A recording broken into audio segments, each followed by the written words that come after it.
horrendous crash in turn number 2 that took Bobby Allison away from the sport and to the hospital here in Pennsylvania, where he remains but is recovering. And we'll have an update on that a little later on in today's broadcast. His now permanent temporary replacement for the Savola Brothers team is the Busch Grand National Series point leader Mike Alexander. Bob Heiss is with him down on the grid. Mike Alexander, this is the third time that you've been subbing for Bobby Allison in this number 12 car. What's your feeling today starting this race and close to Bobby, just a few miles away? Well, you know, we want to do the best job we can. We don't want him on us after this race. He can sure be hostile at me. You know, we want to do especially good because he's making so many improvements right now, and we're just tickled to death. And, you know, we hope we don't get to run this car much longer because that means he'll be back. This is really the first time you've been back at this track in a number of years to drive it, right? Well, 1981 was our first time, and, you know, we ran okay then, but we've got super equipment. These guys are really working hard for me, and they're working hard to get Bobby back. And I think him and Neil are sitting there watching this race, so we're hoping we can do well for both of them. I'll look at the front straightaway and the huge crowd here at Pocono International Raceway. And Ron, it looks like the grandstand is certainly sold out, and this is one of the largest infield crowds we've seen here. Yeah, we definitely have a good crowd on hand, Mike. You know, with the weather we've had this morning, I believe everybody was a little late getting here, but we're going to have a heck of a crowd on hand for this race. You see the starting field lined up, 42 cars. That will begin as the U.S. Air Force puts on an aerial display here. There's a good look of some of the high-performance equipment you won't be seeing on the, I hope nobody does that today, on the racetrack. Setting the pole position for a NASCAR race has been a tough job in 1988. Thus far, 10 different drivers have won pole positions in the 15 races. And twice pole winners include Davey Allison, Bill Elliott, Alan Kulwicki, who won the pole here last month, Ricky Rudd, and Ken Schrader. So a new face on the front row, actually winning his second pole position of 1988. It's Morgan Shepherd, and he's in a kind of unfamiliar race car. Again, he's been driving Harry Gant's car for a while, and now you'll see him in brand new colors. Pat Patterson is with him. Well, we kidded Morgan Shepherd earlier, Mike, about the fact that we're going to change his name to Morgan Designated Driver Shepherd. You're in this car as really a result of Neil's accident, but you're on the pole for this race and ready to go at it. Well, I'm just tickled to death to be able to sit in for Neil. You know, I'm tickled that they asked me to do it. And I'd like to say hi to Bobby Allison, that is recuperating over in the hospital. And Bobby, we're all praying for you. We want you to get well. Looking forward to seeing you. And Neil's sitting there with him. Hi, Neil. I'm going to do the best I can today. I'm going to try to do a good job for you. Morgan, the Goodyear tires aren't here, but you've been running on Hoosier tires all year, so this is nothing new. You know basically what kind of tires you got to deal with. Well, I know the kind of tire that Bob Newton prepares for us. And, you know, that probably helped us out some getting the pole here. It certainly was unselfish of Neil Bonnet to decide, hey, let's go ahead and let Morgan run that entire lap and not have to change drivers. That was unselfish of Neil, and I know it makes you feel good because you've got that much more chance of winning. Well, you know, I know it was probably a hard decision for Neil because he had to give up the points and everything. But he wants the car to do good, and we're going to do our best to get it there. Good luck today, Morgan. Thank you, Pat. Let's go down to Bob Heiss. Harry Gant is sitting in the driver's seat getting ready to cinch up and be all ready to go here. And Harry, it's been a number of weeks now since you've been behind this wheel in the Winston Cup circuit. It has. I guess it's been about 8 weeks now, you know, and I'm glad to be back in here. It feels a little awkward, though. A lot of the fans are concerned, want to know how that leg is doing and how it's going to work today. You got 500 miles to go.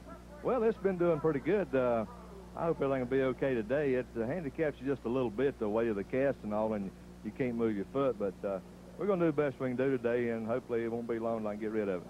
Still a tough track to start out again after that accident. Yeah, it is, but yeah, if you can do good here, you know, it'll help us on down the road. Okay, Harry Gant's ready. And you can hear the flybys in the background as the cars are set down on the starting grid, and now drivers getting themselves strapped in and ready to roll off. And you still have time to order our coverage of the AC Sparkplug 500. If you see a telephone number displayed in the lower part of your screen, call that number to order our telecast of the race. And if not, you may contact your local cable company directly. Likely there's a phone number there with your cable bill or in the information you receive monthly, and dial them up and get on board with us. Settle back in your chair, cinch up your seatbelt, and get ready to go for our coverage of the AC Sparkplug 500 that we're just minutes away from the start.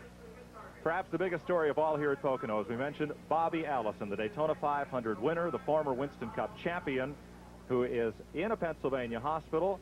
The initial prognosis on his condition, perhaps not the best, but there has been tremendous improvement in his condition. Judy Allison, Bobby's wife, held a press conference this weekend, and we were there to listen in for you.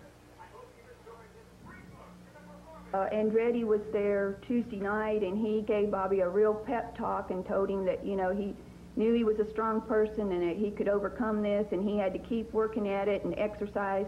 And Andretti no sooner left the room than he was doing this with his arms, you know, and doing his leg and everything, you know. So I would like Andretti to come back every day if he would. Allison's condition continues to improve each day. He does have his open air cast on his left leg. He does have a neck brace still. The neck brace should come off in about 2 weeks, and we're just making great strides all the time. Tuesday, they started him standing up with parallel bars. He was up to a stooped position. Wednesday, he was almost straight, and yesterday, he stood up straight. The doctors and the nurses there say that he's about 6 weeks ahead of the people that they normally see with extensive injuries that he has had. And if the ones that know Bobby, they ought to understand this, because this is his nature. He's always out there with extreme strides and always accomplishing great things, and he's still doing that right now. There's a chance that he could be back in a car before the end of this year. He is a fighter, and certainly if anybody would want to get back in a race car just as soon as is virtually possible, it would have to be Bobby Allison. Oh, you're definitely right, Mike. He is a very, very tough man. I've competed against Bobby for 8 or 10 years, and he's always there, always fighting hard. His son, Davey Allison, is a rising star in the NASCAR circuit. Last year's Rookie of the Year. He's won a couple of races, and throughout this ordeal, he has been in the car every week, his own race car, competing. Pat Patterson is with him.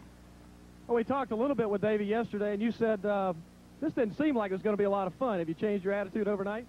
Well, we're still going to go out there and try as hard as we can. We were having some problems yesterday, but I'm hoping we got a handle on it now, and we'll just go out and work hard all day. 3 really different turns, Davey, and you got to do 3 different things with all of them to get around the racetrack. Is there anything you really concentrate, especially on the first of this race? Yeah, staying out of trouble mostly. This place is a real difficult place to drive at, and you got to go out and take care of your equipment, try to stay out of the fence, and then adjust the car as the race goes on. I got to believe knowing how much progress your father's made in the last couple of weeks makes a big difference mentally when you get back into the seat. It really does. Last night I had a real good visit with him, and I was really pleased to see the progress that he had made. It had been about 17 days since I had seen him, and he had come a long ways by the time I got there. Well, Davey Allison is just about ready to get this one underway. As are the rest of the 42-car field. There's a look down the front straightaway at the starting grid. All the drivers are strapped in now and ready to go. The NASCAR season to date, 15 races complete, 14 to go. We're just past the midpoint, the Firecracker 400. Rusty Wallace heads up the point parade, taking that lead from Dale Earnhardt, and with 2,272 points. He is the pace setter with an 87-point lead on Dale Earnhardt. Now, this race is worth 175 championship points to win, 5 points to each driver that leads a lap, and 5 more to the driver leads the most laps. You see Bill Elliott in 3rd, Terry Labonte 4th in the points. Ken Schrader is 5th. Phil Parsons, the 6th-place driver. Then Jeff Bodine, Darrell Waltrip, Sterling Marlin, and Bobby Hillen round out the top 10. The point leader, and it's a tenuous point lead, though he picked up that $150,000 bonus from R.J. Reynolds and the Winston brand for leading at the halfway point. So Bob Heiss, his pocket is a little fuller right now as he comes to Pocono. That it is. That it is. And Rusty Wallace is here, all ready to go, as you said, and he's starting in the 11th position. Rusty, in June, you had some problems, mainly gas, getting back around on this track, and you had the pit, right? Yeah, that was the biggest problem. I felt we had to race one with 9 laps to go. We had like about a 5-car length lead over Jeff Bodine, and I really thought that him and Mike Waltrip were going to have to pit, and we didn't have a choice. We had to pit. And so we got ourselves in a situation where let's pit first, and when they pit, they'll be behind us, and we'll win the race. Well, we had to pit because there's no way we could have made it, and they made it to the last lap, and they ran out to start-finish line, and they had just enough gas to get it done, and I did, and I finished 3rd. Hopefully we got those problems corrected this time. We'll see how the car runs today. You think you can squeeze a little more mileage out of her this time? Well, I'll think about it more. We've done a lot more work with the mileage program, seeing exactly how much, right to the ounce, how much his fuel cell will pick up in the back of this Kodiak Pontiac. And I think we'll pink every inch of it up. It's just if the cautions fly the right time for us. Starting 11th. It's going to take you a while to get up to the front, but I know you'll be charging up that way. Well, I've started this, really this is the highest I've ever started this darn old racetrack. I've started the 15th, 17th. It doesn't seem to matter where I start. Last time I started 17th and was leading the race by the halfway point and led the rest of the half of it. So I don't really care where I start. Obviously, you want to start up front as close as you can because there's a lot of traffic behind you. It's not as good as some of the cars up front, and the accidents do seem to occur about this point on back, so hopefully I'll stay out of it. Okay, Rusty, thank you very much. Now, let's go to Pat Patterson. Well, thank you. Darrell Waltrip waits on the pit road for the signal to fire the motors. And yesterday, you told me that you were pretty concerned about the tire thing, the fact that you're riding on something that you may have not spent that much time on. Well, we haven't had a lot of practice on the Hoosier tire. You know, it won the race here last time, and we did, in fact, end up racing on this tire here last time. So, a lot of unknowns. The wear factor is a little different than it is on a Goodyear. These tires wear a little quicker.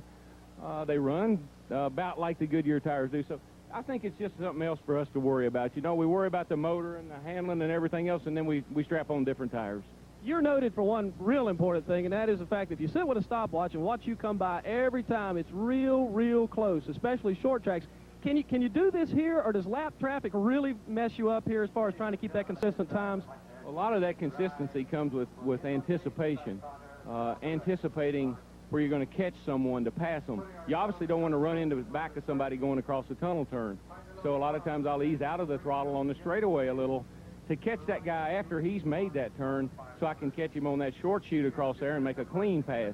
I think that's probably the difference in some of the veteran drivers and some of the less experienced drivers, where they would run in there and maybe get themselves in a bad situation. The more veteran drivers will lay back a little and pass the car where it's safe. Good luck to you today, Darrell. Have a good race. Let's go over to Bob Heiss. And I'm with Bill Elliott, who's on the outside pole, sitting next and ready to go on the front row here. Bill, you've had some success at this track. A couple of years ago, you won both races. You're looking forward to this one today? Well, so far, the car seems to be running pretty good. You know, we've had some good practice laps, but still, you know, 200 laps here, a lot of things can happen. This track is a tough one to drive around because of this different corners. Any particular problems today? No, you know, it's no different in a road course or somewhere else where we run. And, you know, like I said, the thing of it is you just got to be able to handle through all three corners, or an average of whatever you want to do the best. Okay, what's in your mind right now just before you crank up this engine? Just feeling out what's going to happen and getting to the end. Okay, Bill, thank you very much. Good luck to you. And now back to Pat Patterson. Well, the man who sat on the pole here a couple of times did not win the race, had an awfully good shootout with Dale Earnhardt a year ago today. Now, he's in the third qualified position, Alan Kulwicki. And, Alan, in USA Today, they said the third spot is the place to be. Is that what you feel like today? Well, I hope so. You know, every time you win the pole, you're always very pleased to win the pole, and then they come up with some statistic that the guy that wins the pole never wins the race. Well, we didn't win a pole, but we came close and we ran really good. And at this point, I'd really rather have a win, and if third place is the car that usually wins this race, that's where we want to be. Alan, this racetrack is so different, but yet you're so good on it. What combinations make that happen? Well, you know, you've got to have a really good handling car here to get through these turns, and every turn here is a little bit different. It's really finding the best compromise, because what makes your car handle best in one corner usually hurts it a little in another. So it's really getting your car to handle and having a good compromise between all three corners handling. You've got to have a strong engine, too. Well, Alan, good luck to you today. Starting in the third spot, this time maybe it'll be a payoff for him. Alan Kulwicki, who nearly won this race 1 year ago, was leading on the white flag lap. Dale Earnhardt got up and under him and took the race away in turn number 2 of the final lap. And although Kulwicki harbors few ill feelings, he thinks maybe this racetrack kind of owes him one, and he'd sure love to get it back today. A lot of people think he's got a strong shot here. Well, I think he does, Mike. And you go back to that race with Dale Earnhardt. You know, the lap before the end, Earnhardt was leading the race. Kulwicki got by him. They went down over the tunnel, and Alan slipped up just a few feet, and there was enough room for Dale Earnhardt to kind of horse his way through there and hold him off to the checkered flag. We could well see that kind of finish here again today. We are coming up on what is the most exciting moment in all of motorsports, and talked to a fellow yesterday who has been seeing this happen for the last 20 or so years. His name is Harold Kinder. He has his own fan club. He's the chief starter for the National Association of Stock Car Auto Racing. He's seen cars come past his starter stand on their wheels, on their roof, and on their side. But for a long, long time that he has done this, he's probably seen nothing more exciting in his entire life than when those cars fly past him. There's a look at Harold as he's lined up. And we talked to him yesterday as there's nothing like the start of the race. And Harold Kinder, the man with a flag, tells us why. Well, Mike, I guess it's of the 20 years that I've been flagging races, that's one of the highlights of the racing career for me. Is when they come down to straightaway and I'm getting ready to pop the green flag on them, the adrenaline really flows. That's one of the greatest excitements of the whole race to me.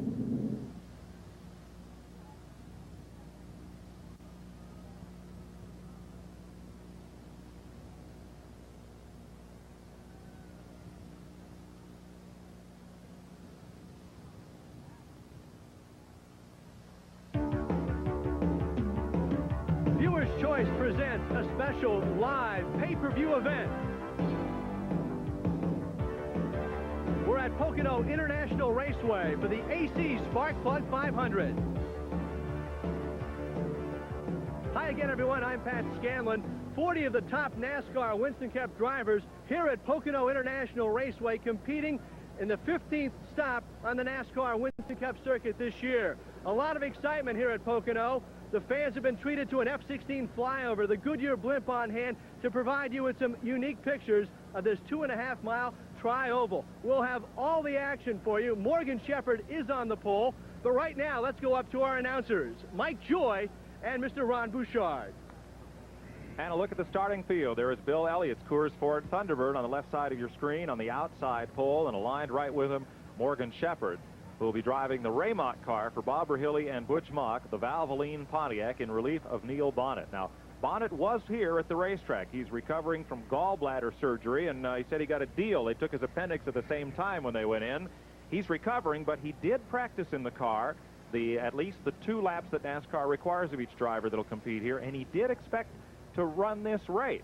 However, when he got to the hotel Friday afternoon and found out that Morgan had put the car on the pole, Bonnet selflessly said, "I'll forgo the points that all go to the driver who starts each car and let these guys have a good shot to win the race." That's what Morgan Shepherd will try to do for that team today. Well, I think it was great of Neil to, you know, take that in his mind and put the car up there and just let Morgan stay out there and not lose a lap changing drivers. Getting set for those most famous words in motorsport. Let's go to trackside.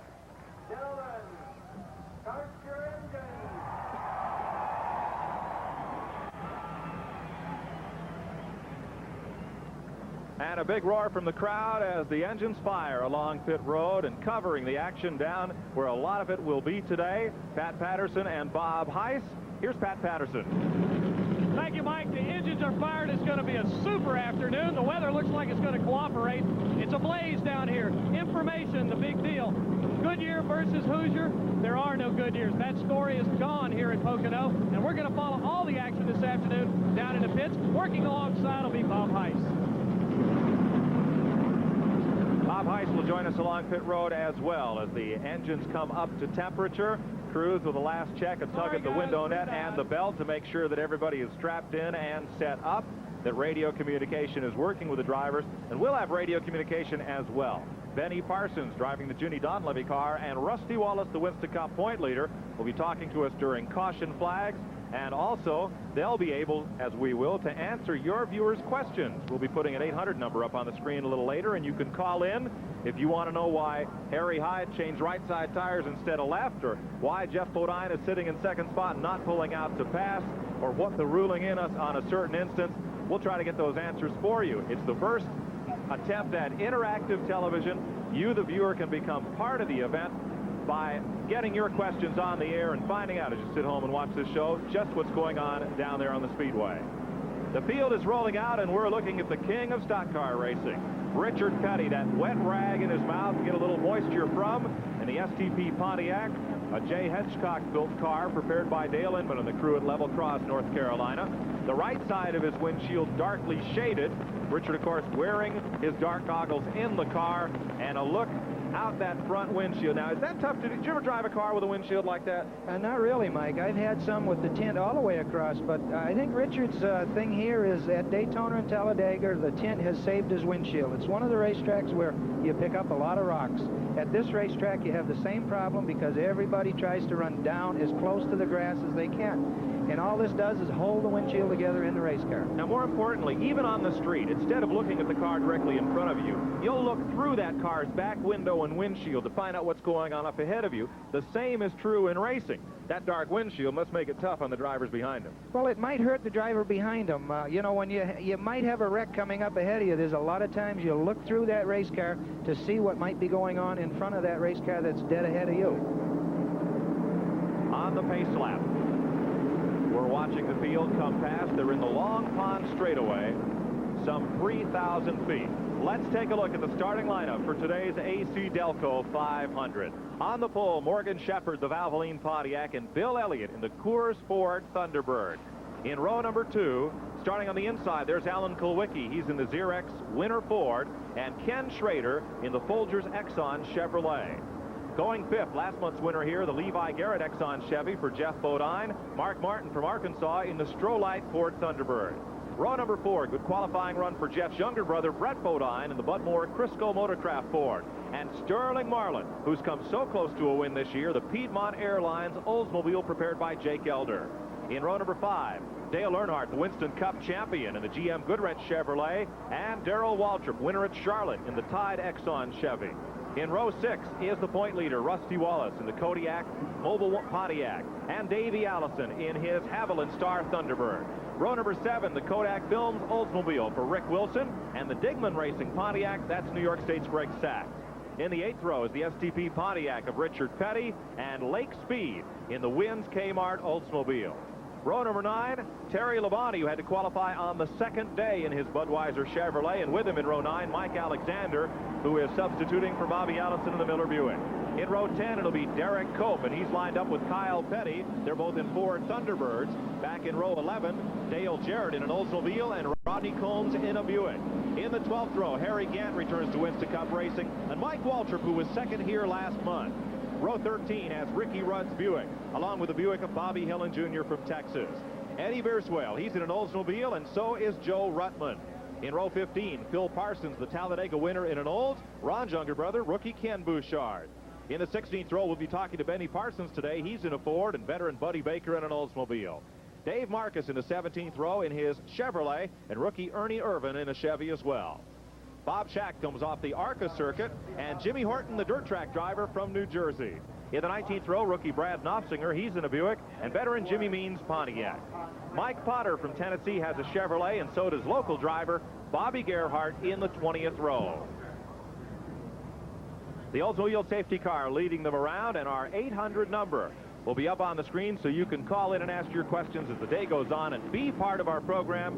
Here's the number, 1-800-VIEWER-5. We'll pass your questions along the pit line or wherever necessary, try to get you the answer for what's going on today as we look out the windshield and see what Richard Petty will see as he comes down that Long Pond straightaway to the tunnel turn, turn number 2. By the way, this is a free call, and call now if you wish, or jot down the number later on in the race if there's something you want to know. This is a television first.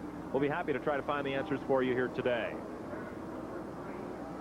On the short straightaway, coming out of turn number 2, 75, Morgan Shepherd. He's the pole sitter. It's his second Busch pole position of 1988. And alongside Bill Elliott. Now, Elliott has been the fastest qualifier twice already this year. Thought he might have the pole for this race today. They'll head for the flat turn number 3. Crowd is all on their feet. They won't get much sitting time today. The action is constant here at the Pocono International Raceway. 2.5 miles around, and we're getting set for the drop of the green flag. You see how flat turn number 3 coming onto the front straightaway is. The speedway shaped much like a tri-cornered hat. Shepherd, Elliott on the front row. Engines beginning to come to full song, and green is out. We're racing in the AC Spark Plug 500. 2x2 down the front straightaway. Right of your screen, Ricky Rudd, Joe Ruttman, Phil Parsons out of line, and dipping low is Mark Martin. They'll stay 2 by 2 into the first corner. Well, Mike, you can see how wide the front straightaway is there. At one point, we had 4 race cars side by side, and I think we're going to see this type of racing all day long with the competitive feel that we have here today. Shepard, the pole sitter, has the lead. Bill Elliott is second. Alan Kulwicki is third. The blue car is Mark Martin trying to move up on the inside, and tucked in tight with him are Sterling Marlin and Darrell Waltrip. There's a look at the front of the pack. 7 cars in a tight trap up and over the tunnel turn. Shepard has a low line off turn number 2, and Elliott's right in his tire tracks. He's hanging right on to Morgan right now. I think everybody is basically feeling out the racetrack. We had the rain last night, and everybody wants to see what the racetrack is going to do. Morgan Shepard looks like he will lead the first lap of the 500 here at Pocono. 200 laps to make up the race, and Shepard is on the point as they come past the start-finish stripe. Single file. Brad Knopfsinger heads for the pit lane. Also Bob Schack as the field heads into turn number 1. Shepard in the lead. Elliott is second, and Mark Martin has muscled his way up to third. Yeah, Mark has been running good in this Ford. You know, we watched him practice yesterday, and he seemed to be one of the stronger cars. It seems like Brad Knopfsinger has got a penalty for maybe jumping out of line at the start of the race. Could be stop-and-go penalty. He was in his pits for only a second. He'll pick up the tail end of the field without losing a lap here. Bob Schack as well made a quick appearance on pit road, and he's gone. Over the tunnel turn, 1 of 200 laps complete. Elliott has a look inside, gets a little free air to the beacon at Thunderbird as he trails Morgan Shepard into 3. And they run just as low as they can get on that long flat turn. Well, Mike, that seems to be the fastest way around that racetrack. And if you watch during the race, we'll see everybody, the slipperier the racetrack gets, the lower they'll try to run in the corner. Single file, the front 6 cars down the front straightaway. Elliott getting free air to the radiator. Now he tucks back in to take that high line, dipping into turn number 1. The most steeply banked turn on this circuit, 18 degrees. And here's Elliott tucked right up under Shepard to make a run at him. It looks like Bill's going to try him down the short straightaway before the tunnel. It's the place, if you can get under, you can make the pass. A roar of approval from this packed grandstand at Pocono, Pennsylvania, as the Coors Ford Thunderbird of Bill Elliott takes the lead. Elliott in 1985 set a single-season earnings record for all of motorsport when he won the Winston Million and most of the super speedway races on the tour. Yes, Mark Martin looks like he's trying to get onto Morgan the same way that Bill Elliott has, but he got pinched out a little bit. And if we look there, it looks like Morgan's car might be pushing a little bit, and he's drifting up off the corner, and you see how it let Mark Martin get down under him. Martin taking track position, and here comes Kulwicki on the right side of your screen. Alan Kulwicki, the third-place qualifier, takes the 3 wide down to the first corner and zips up and slams the door. Kulwicki had an instance there where you had Mark Martin and Morgan Shepard get side by side. That slowed both race cars down, and Kulwicki got in the draft and would manage to pass both of them very easily. Here's Waltrip ducking out of line. Darrell moving on Sterling Marlin, that is. Nothing there that time. Check that. That is Jeff Bodine moving on Marlin. Waltrip a bit further back, dicing Rusty Wallace. At the point. We'll take a look back in the field. Here is Darrell Waltrip. He's just made the pass then on Rusty Wallace. Wallace started 11th and Waltrip 10th. So they've been battling back and forth. I think probably now Darrell's car might have been a little faster, and him and Rusty both will work together and try to get up front to hook up with the leaders. As they come off the corner, that battle is for 7th position. Waltrip leading Rusty Wallace, and Wallace seeing the leaders stretch them out just a bit, trying to maintain that track draft and catch back up to the front pack.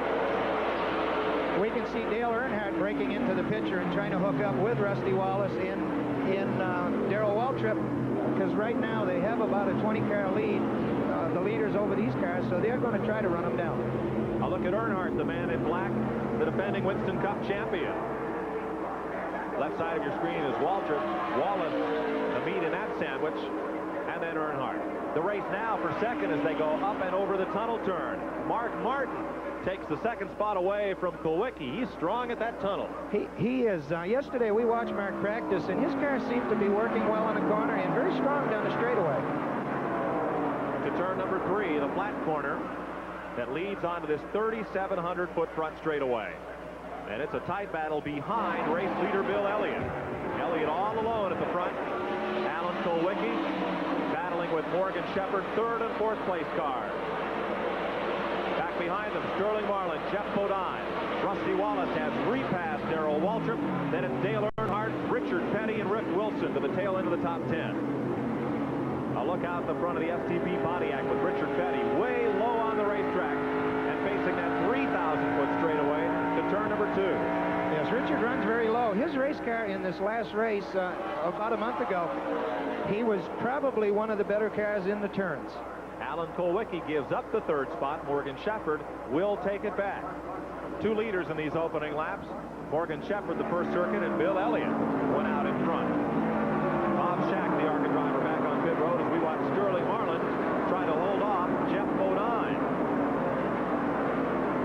This would be to break into the top 5, and Wallace is there.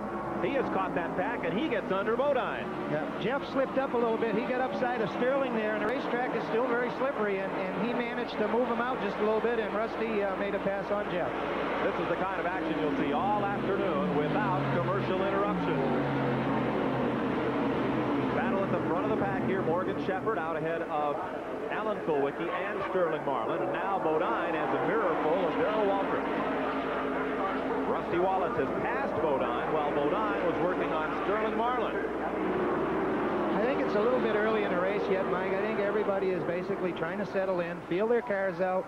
I think after the first pit stop, then we'll see probably what everybody has, other than Bill Elliott. He has managed to move away from the field and seems to be very strong like he usually is at Pocono. 6th place car, Rusty Wallace, 27th. Here's your race leader. Bill Elliott has opened up a sizable advantage on Mark Martin, the 2nd place car. Look at the interval as Elliott comes past. Long look down the front straightaway from our turn 1 camera. Mark Martin, good separation back to 3rd place Morgan Shepherd. Alan Kulwicki remains the 4th place car. In 5th was Sterling Marlin, and 6th, Rusty Wallace. 1st to 2nd place. Elliott continues to try to check out. Now here is Rusty Wallace, and he'll try to make that move on Sterling Marlin's Oldsmobile. Rusty looks very strong. He's been moving himself up one at a time. We can notice he's left Darrell behind him, and now he's trying to work on Sterling to get that spot. Marlin started 8th. Wallace started in the 11th position, and they both gained a lot of spots here. Sterling Marlin, car number 44, perhaps the best crew chief in the business, Jake Elder. Well, I think you're right, Mike. I had Jake when he was a crew chief on the Race Hill Farm Race team when I drove for him, and bar none, I think he was the best I ever had. He did an excellent job, and Jake is one of the guys that can figure what the racetrack is going to do, adjust the race car to it. Marlin, though, gives up the spot to Rusty Wallace, so Wallace moves to 5th, right behind the number 7 Ford of Alan Kulwicki. 6th is Marlin, 7th is Darrell Waltrip. And Richard Petty has moved up to 8th. Richard started back in 15th.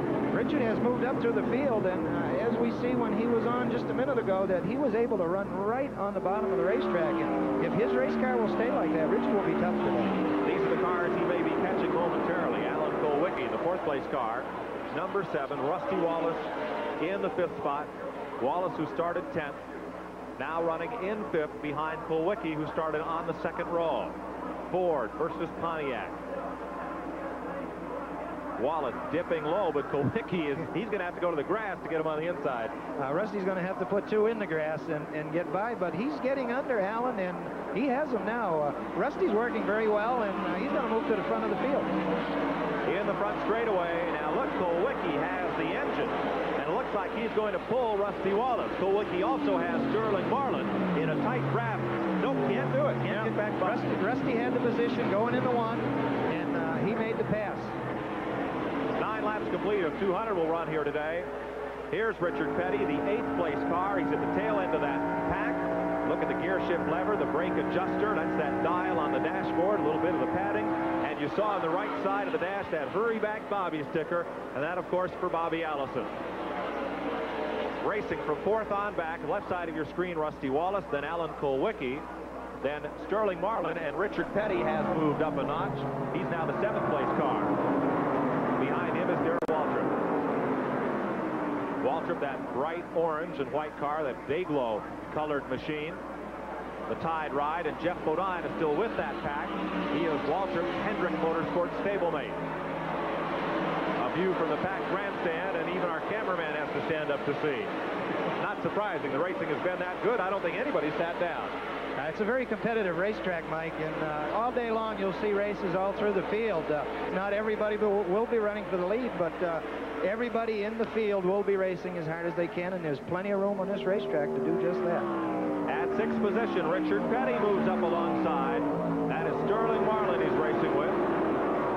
Now Marlin, probably not too concerned. He's gained a few spots now. He's losing a few, dropping back, perhaps trying to see what the car has, and I'm sure, ooh, Richard, little loose there. Coming off the tunnel turn, had to toss and catch it. Well, Richard never minds a loose race car. I've seen him many times drive him sideways, and you know, Richard's car looks very well now. Sterling seems to be a little bit of a push in the turns. As you can see, he runs up off the bottom of the racetrack, but I'm sure Jake Elder can make an adjustment on the first stop and get him back up there. Little action in the back of the pack as they pass beneath the flag standers. Waltrip dipping out of line. 2 cars behind him trying to carry that toe down into turn number 1. Darrell way tucked down on the inside. Darrell tried to make a move on Sterling on the inside, but Sterling was able to shut the door on him. Average speed of 10 laps, 153 miles an hour around this 2.5-mile super speedway. Sterling Marlin in 44, Darrell Waltrip in 17, and Waltrip is not going to give it up, and he just flies past Sterling. That's a good place to lift out of the throttle if you're on the outside. Yeah, Sterling knew that he didn't want to go over the tunnel turn on the outside of Darrell. As slippery as the racetrack is right now, the outside with no rubber or hasn't been run on, a lot of dirt, he was smart to get on the brake and get behind him. It's too early in a race to race that hard. Race leader Bill Elliott coming fast. He continues to extend his advantage over Mark Martin in the Strohs Ford. Morgan Shepherd driving the Valvoline Pontiac. Then there's the Kodiak Pontiac of Rusty Wallace, the Xerox Ford of Alan Kulwicki, the 5th place car. 12 of 200 laps complete. They're running up near 160 miles an hour, and here is Dale Jarrett, his dad, a 2-time Grand National champion. And Dale coming into the attention of the crew. This team owned by Cale Yarborough, who drives in some of the races, and Jarrett in the majority. They have really swapped off where Cale runs about 10 races and Dale will run the rest of them, and it seems like they have a serious problem here, Mike. They've got the hood open, and they're looking at something. Tough break for Dale Jarrett. We're back with the leader as Jarrett's car continues to sit on pit road, and Dale Jarrett may become the first retiree from this event. It seems like Mark Martin has stayed at about the same interval as it has been for the last 5 laps. And Morgan Shepherd has stayed about the same. They have seemed to move away from the field just a little bit. But look at this battle behind them. Rusty Wallace moves over on Kulwicki to hold on to this 4th spot. Richard Petty is 6th. Waltrip is the 7th place car. Blake Speed has now moved up in the top 10. He's moved up to 8th. That kicks Darrell Waltrip, or kicks rather Sterling Marlin back to 9th, and now Ken Schrader is the 10th place car. So the race we're watching at 4th position now, with Wallace, Kulwicki, and Richard Petty. You folks that are waiting for the first commercial break to go to the refrigerator for a cold one, you can go now because there are no commercial breaks in our flag-to-flag coverage of the AC Sparkplug 500, coming to you live from Pocono, Pennsylvania, and we have caution coming out on the speedway. So the leaders will come around and race to the flag as we're under the first caution of the day here at lap number 13, and everybody is dashing onto pit road. Bill Elliott, the race leader, Mark Martin, Morgan Shepherd, the entire top 15 are in the pits. Bill Elliott getting service from brothers Ernie, Dan, and the rest of the Coors crew. Boy, here, talk about a traffic jam. How'd you like to be caught in this one? Mike, believe it or not, everybody has gone down pit road. I don't believe I've seen a race car go by yet to the caution flag. Not even Dave Marcus, who usually tries to stay out on the first caution and lead a lap for those 5 Winston Cup bonus points. Good stop for Elliott, and like most of the teams up and down the pit lane, they will change all 4 tires. Why? Well, I think this is the opportunity, Mike. On a caution, you like to change 4 tires because you can keep the stagger right between the front and the rear of the race car. This was an opportunity to get in, change all 4 tires, and maybe make a chassis adjustment. A look at the Wood brothers. Leonard Wood, more than 20 years changing that front tire on Kyle Petty's car, and he tries to get out, and he's a little bit blocked in. Kyle got jammed up in the pits there. Everybody got so close together, he couldn't swing out and get into line. He had to back up. He lost a few spots there. Balance of the field coming off the pit lane, and there are tires lined up all up and down pit road. Everyone got 4 fresh ones. Now, some of these teams have been running the majority of the season on the Goodyear tires. Today, everyone is on Hoosiers, and that's Greg Sack's car, the Long Island driver racing for a Florida team that is having an extended stay along pit road, and finally he's away. Look up at the top sections of the grandstand of the VIP suites, and look who's out pit road first. Pole sitter Morgan Shepherd. Richard Petty is second. Alan Kulwicki is third. Fourth is Bill Elliott. And fifth, and a team that's really pumped up for this race, Mike Waltrip. You know, Mike had a very good run in the first race here, and I'm sure that he feels this racetrack might owe him one. Hopefully he can stay up front all day in the Country Time Pontiac. So he, the second place car here a month ago, Mike Waltrip, way up there among the leaders. That's that bright yellow car in the Country Time Lemonade Pontiac. A look in the Elliott pit as Dan Elliott makes some notes on the result of that pit stop, and Davey Allison comes to pit road with 1 lap to go before we go back to green. Here is Bill Elliott in line just there ahead of Mike Waltrip's Pontiac. So Elliott went into the pits first and came out fourth. Now Davey Allison is back on pit road, and they're putting right side tires again. So perhaps on that, nope, they're going all the way around. That's Robert Yates, the team manager with the Jack. Davey probably felt he had a tire out of balance or maybe an equalized tire. This was the time to come back in, put 4 more on, and make sure they feel right. So getting set with 1 lap to go before we go back under the green flag. And Davey Allison will rejoin the field without losing anything but track position. The field is still slow up in turn number 2. Jimmy Means making the second stop, and then he will rejoin the pack. As there you see the race leaders set and ready to go. Morgan Shepherd in a Pontiac. Richard Petty's Pontiac, the Ford of Alan Kulwicki. Bill Elliott came in the pits first, came out fourth. Mark Martin came on pit road second. He was the 7th guy out, and there's Morgan Shepherd, 3rd guy in, 1st guy out. So that's an attaboy to Bob Rahilly, Butch Mock, and the Ray Mock Valvoline crew. Very true, Mike. You can see here, and a lot of times on a pit stop like that, if they've lost 2 or 3 spots, they might have had to go into the car to make an adjustment, turn a jack bolt to change some wedge to make the race car feel different for the driver, and that's probably what happened in the first 3 spots there. Debris in turn number 1 off one of the race cars was the reason for this first caution of the day. It comes out on lap number 13, and it'll be a 4-lap caution. It puts Morgan Shepherd back in front in a race that has seen only 2 leaders thus far. Shepherd, the pole sitter, and Bill Elliott in the 4. Harold Kinder puts the field back under green, and the land rushes. Oh, my God! 12 cars wide. They come down the front straightaway. Mark Martin appeared to miss a shift, and that looks like Ken Schrader on the right side of the screen. And it's Rusty Wallace. Smoke pouring from the back of the Kodiak Pontiac. And the Winston Cup point leader may see his 80-point margin go away. Tire smoke or otherwise? I believe it looks like engine smoke, Mike, the way it's coming off the back of the race car. Hopefully it's nothing serious. He's going to try to get back into the pit here now. So Wallace down on the apron inside of the racetrack. What a blow to the man who hopes to win his first Winston Cup national driving title this year. At the front of the pack, the big roar from the crowd as Bill Elliott gets shuffled back by Jeff Bodine.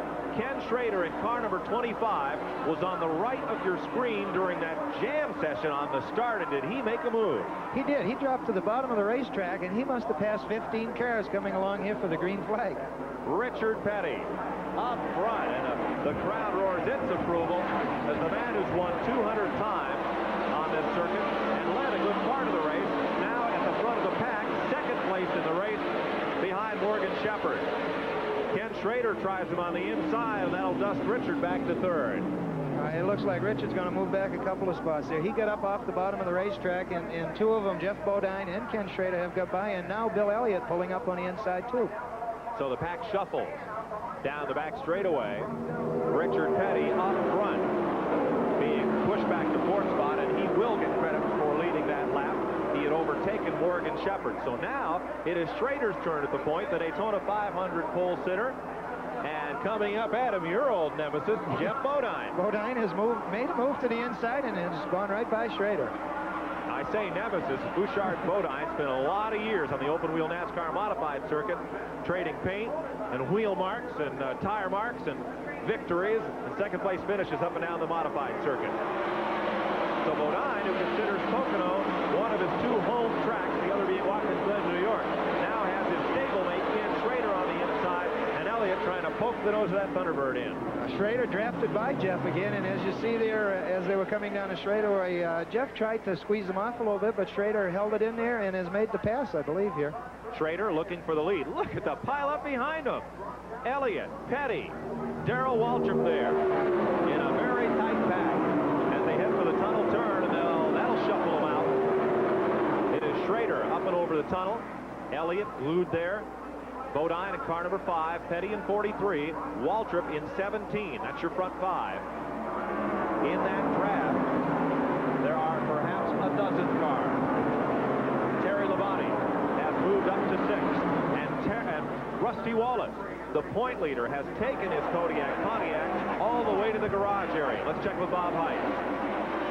We're with Rusty Wallace in the garage area. He came in, and Barry Dotson, the crew chief, tells me they have transmission problems, and they're working feverishly under the car, as you can see. They're probably going to have to pull it and see if they can get a new gear in there.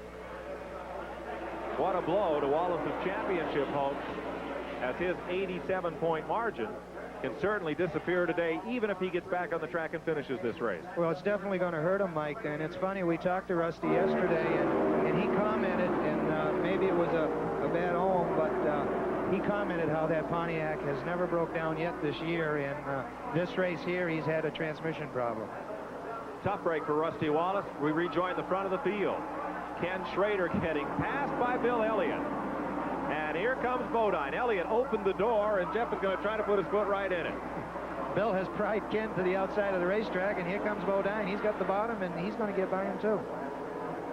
So Jeff Bodine, the winner here last month, and Bill Elliott overtaking the number 25 car of Ken Schrader. Elliott goes back to the point. Let's go to pit road and Pat Patterson. Down on the pit road, Dan Elliott. These guys are racing like there's no tomorrow out there. I think everybody's concerned about the weather. I think if they can get to the front any way they can get to the front, then get there, because the way the weather threatens today, if it does rain, then they'll be close to the front. Well, Bill's strategy, obviously, is to stay out and let this car lead as much as he possibly can, then. What about tire wear right now? Are you real concerned about what you're seeing out of the Hoosier tire? No, it looks good. You know, this is the same tire we ran last race here, and we're real pleased with the way the tire ran. And right now, he's comfortable where he's at, and we're confident with the tires, so he's got it. Number 9 up front, the early portions of this race. That he is, and behind him, the picture of this race is changing. Ken Schrader, the second-place car, but Darrell Waltrip has found some new speed. Yes, Jeff Bodine has got shoveled back to about 5th or 6th spot, and it was just a matter in traffic being in the wrong place at the wrong time. We had a look at Rusty Wallace's car. Let's talk to the man that went into this race leading the Winston Cup point standings with Bob Heiss. Rusty is out of the car right now. Rusty, you're going to stay out, or are you going to be able to get back in? No, we're going back in. We broke a transmission on a race start. Morgan Shepherd was starting the field real from a dead still and from a dead stop, and that's awful hard in cars when you got to stop dead and then take off real quick. And I had it in second gear, and I just picked the throttle up, and it just broke the transmission out from underneath it. So, you know, we had a little problem with the transmission earlier in the week, and we put a new shifter on it, and that seemed to cure the problem, but I guess it might have been internal. The boys can put another transmission in, and right now we're going to go out there and run hard and try to get as many points as we can right now. Okay, Rusty's going to try to get back in it. Well, they're racing here at Pocono. They're racing as if every lap was the last one. Bill Elliott at the front of the field, and the challenge well back as Richard Petty loses a couple of spots behind Terry Labonte and Jeff Bodine. The restart after the lap 13 caution, it came as they completed 16 laps, and it was tremendous. We'll look at it again in a moment, but meanwhile, Bill Elliott having a little trouble lapping Mike Potter's car. That's a section of the turn where it's very tough to get up on the outside, and the lap car did stay to the bottom, and I think Bill was just being cautious getting around it. So Elliott taking a little time there, and certainly does not diminish his lead. Let's take a look again at that restart as we completed lap number 16, and this is what has put Kenny Schrader racing up with the leaders. There's the green flag. Kulwicki immediately dumps out a line in the 7 car, and Wallace misses that shift. You see all the smoke, and they go 12 wide across, trying to miss Wallace, who is square in the middle of your picture. Still on the far right is that maroon car, number 25 of Schrader, and he comes all the way up into the front pack. Yes, Ken made a good move on that. You know, he was right on the ball. When he seen Rusty hesitate and have a problem, he jumped to the bottom of the racetrack, picked up a lot of positions. At the front of the field once again, Elliott, the race leader. Kenny Schrader is in second. Looks like Waltrip there in the third position. In fourth, Jeff Bodine. Running fifth, Terry Labonte. And sixth now, Richard Petty. Richard has had a very good run, and I noticed before when Richard come down the straightaway here, he seems to have some rubber marks on the right-hand side of his race car. He led a good bit of this race here last month. Didn't mind mixing it up with him, and he got racing with a bunch of cars, found himself out of the groove and into the wall up in that tunnel turn, and it took him out of the race, but he extremely competitive and led a good portion of this event at the midpoint. Waltrip moving up on Ken Schrader. Average speed at 20 laps, slowed dramatically by the caution, 137 miles per hour. Bill Elliott comes across. And today, for the first time at Pocono, we have with us the Goodyear Blimp America, based out of Houston, Texas. Mark Kynette from Spring, Texas is the pilot, and Glenn Hampton is the man giving us these pictures. We'll follow Elliott around as he leads this race, winds his way around out of that steeply banked turn. Turn number one, and heads up the back straightaway, the Long Pond straightaway, looking for turn number two. Now there's a look at this unique tri-cornered racetrack. Turn number two over the tunnel where Elliott is, and we'll follow him. There's the tunnel for access to the infield. Elliott now into the short straightaway as he leads Ken Schrader and Darrell Waltrip. Turn number three, very long and very flat.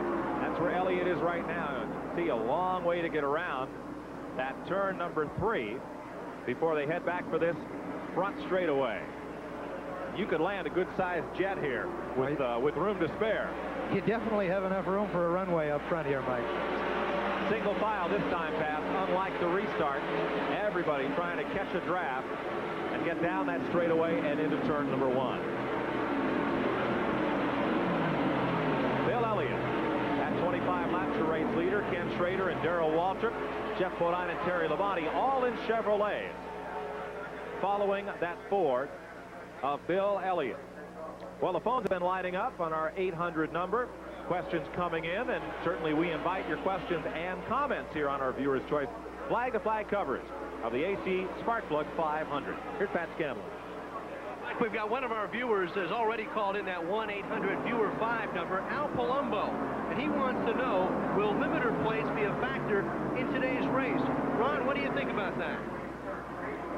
Right now, it seems like the weather is going to hold. I think what Al's looking for is the restrictor plates that are put under the carburetors, how I interpret the question, and those are not used here only in Daytona and Talladega, even though this speedway has a long front straightaway.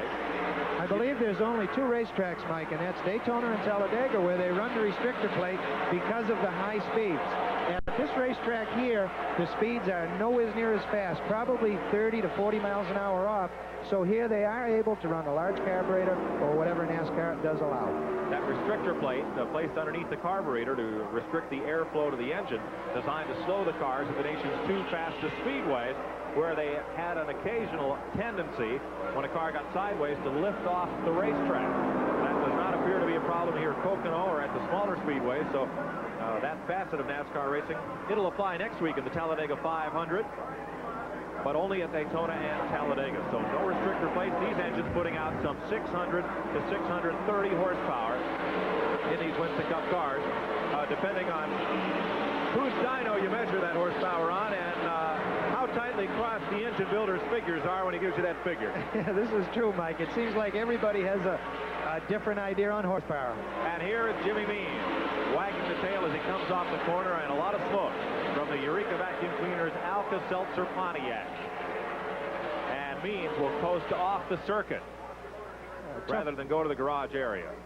Tough break for Jimmy Means, and it seems like the caution has come out, Mike. Apparently Means' car has dropped some fluid on the racetrack, so at lap 28 will be our first lap of this second caution period of the day. Jimmy Means, what looked like a blown engine or transmission or rear, right up over that tunnel turn, and that is a tricky spot on the racetrack. So we'll check in with the race leaders pit. Let's go to Bill Elliott's pit. Hey, I'm just going to talk. Bill Elliott coming down the pit lane, coming to the attention of Ernie, Dan, and the crew. See what they do to that Coors Ford. This time in Bill Elliott's pit. I think there's been some concern, Mike, that the tires that they put on in that last caution were not quite right because they were shuffling around even before this caution came out. Now you see Ernie and Dan and the guys working on the right and left sides, and they changed all 4 of these Hoosier tires. And again, I think the strategy may be to run as hard as you can. So Elliott's in and out in a very good stop, a 4-tire change. Let's go down to Bob Heiss. Okay, we're in the Folgers pit of the Ken Schrader's crew, and they made a very fast pit stop. Changed a couple of tires, and we're out very quickly. He had nobody blocking him, and he's in second place, and he got out of the pits very fast. Two things that have become apparent on pit stops under the caution. First, it's a good chance for the teams that go in up front to have a good clean pit stop and get out first. But second, and maybe more importantly, is being able to pass cars getting out of the pits and move up. It sure looks a lot easier if you can get a quick stop than it is to try to pass some of these cars out on the racetrack at speed. Well, Mike, this is why I think when you see a pit stop, as we've seen here in the last 2 cautions, everybody, all of the leaders have dove into the pit to be the first one in and the first one out, because like you said, it's definitely easier to pass them on pit road than it is on the racetrack. If you're charting laps at home, we have 28 complete out of the 200 that make up the AC Sparkplug 500 this afternoon at Pocono International Raceway. You're looking at Bill Elliott and this huge crowd that's come here to see the event. Ricky Rudd will lead the field around under caution, so the Quaker State Buick will go up on the leaderboard for the first time today, and he'll be the 5th different leader of this race. Terry Labonte, Eddie Bierswale, Jimmy Horton, the dirt driver. Brad Knopfinger, the former California Sprint Car champ on pit road. So is Mike Potter. And under caution, it is Rudd, Jeff Bodine in second, Schrader is third, and fourth is Dale Earnhardt. And Jimmy Mean gets a shove along through the infield from the track wrecker, and a tough and a short day for the Eureka Pontiac. Means perhaps the most underrated driver on this tour in the minds of many. You're right, Mike. He probably works harder than anybody, has less money than a lot of the teams out.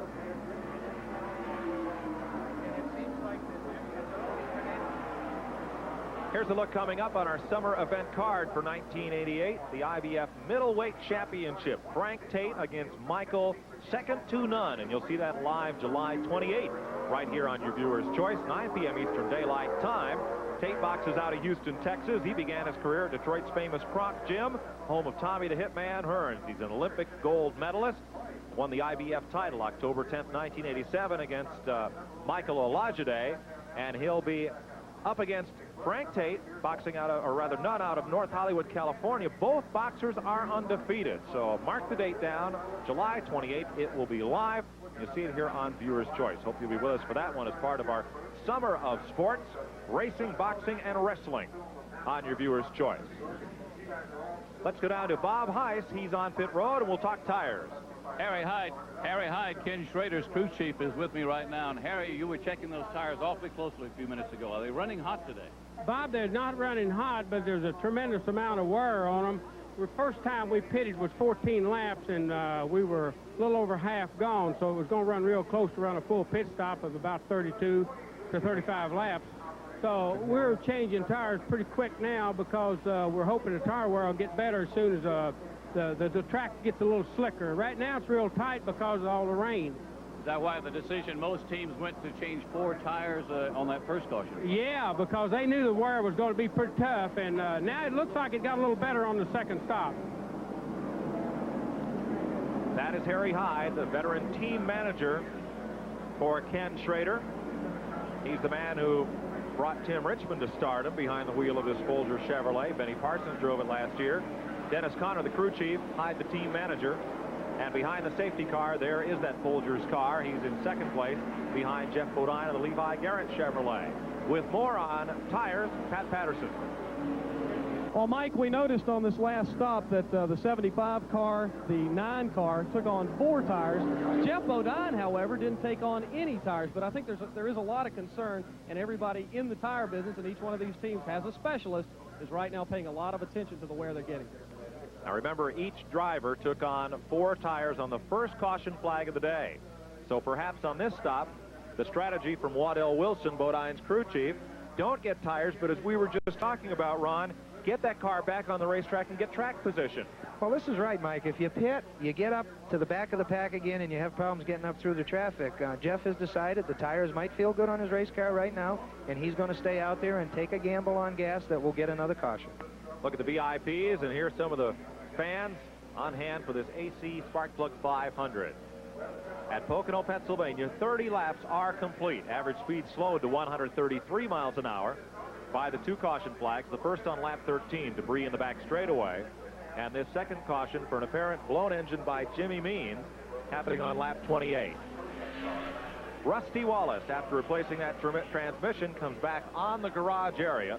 We'll get an update from scoring on how many laps he has lost replacing that transmission. But Ron, quick change, and the 2 caution flags certainly have helped him. That was a very quick change on a transmission, but as you know, Barry and the Kodiak crew, they do an excellent job, and I'm sure that at least 15 of them were under there putting another transmission in that Pontiac. Standings under the caution: Jeff Bodine, Kenny Schrader, Dale Earnhardt, veterans all, and then a young fellow you know well, brother Ken Bouchard, and Darrell Waltrip in 5th. Kenny running in 4th, and he's had good outings at this racetrack. His first visit here, not a happy one.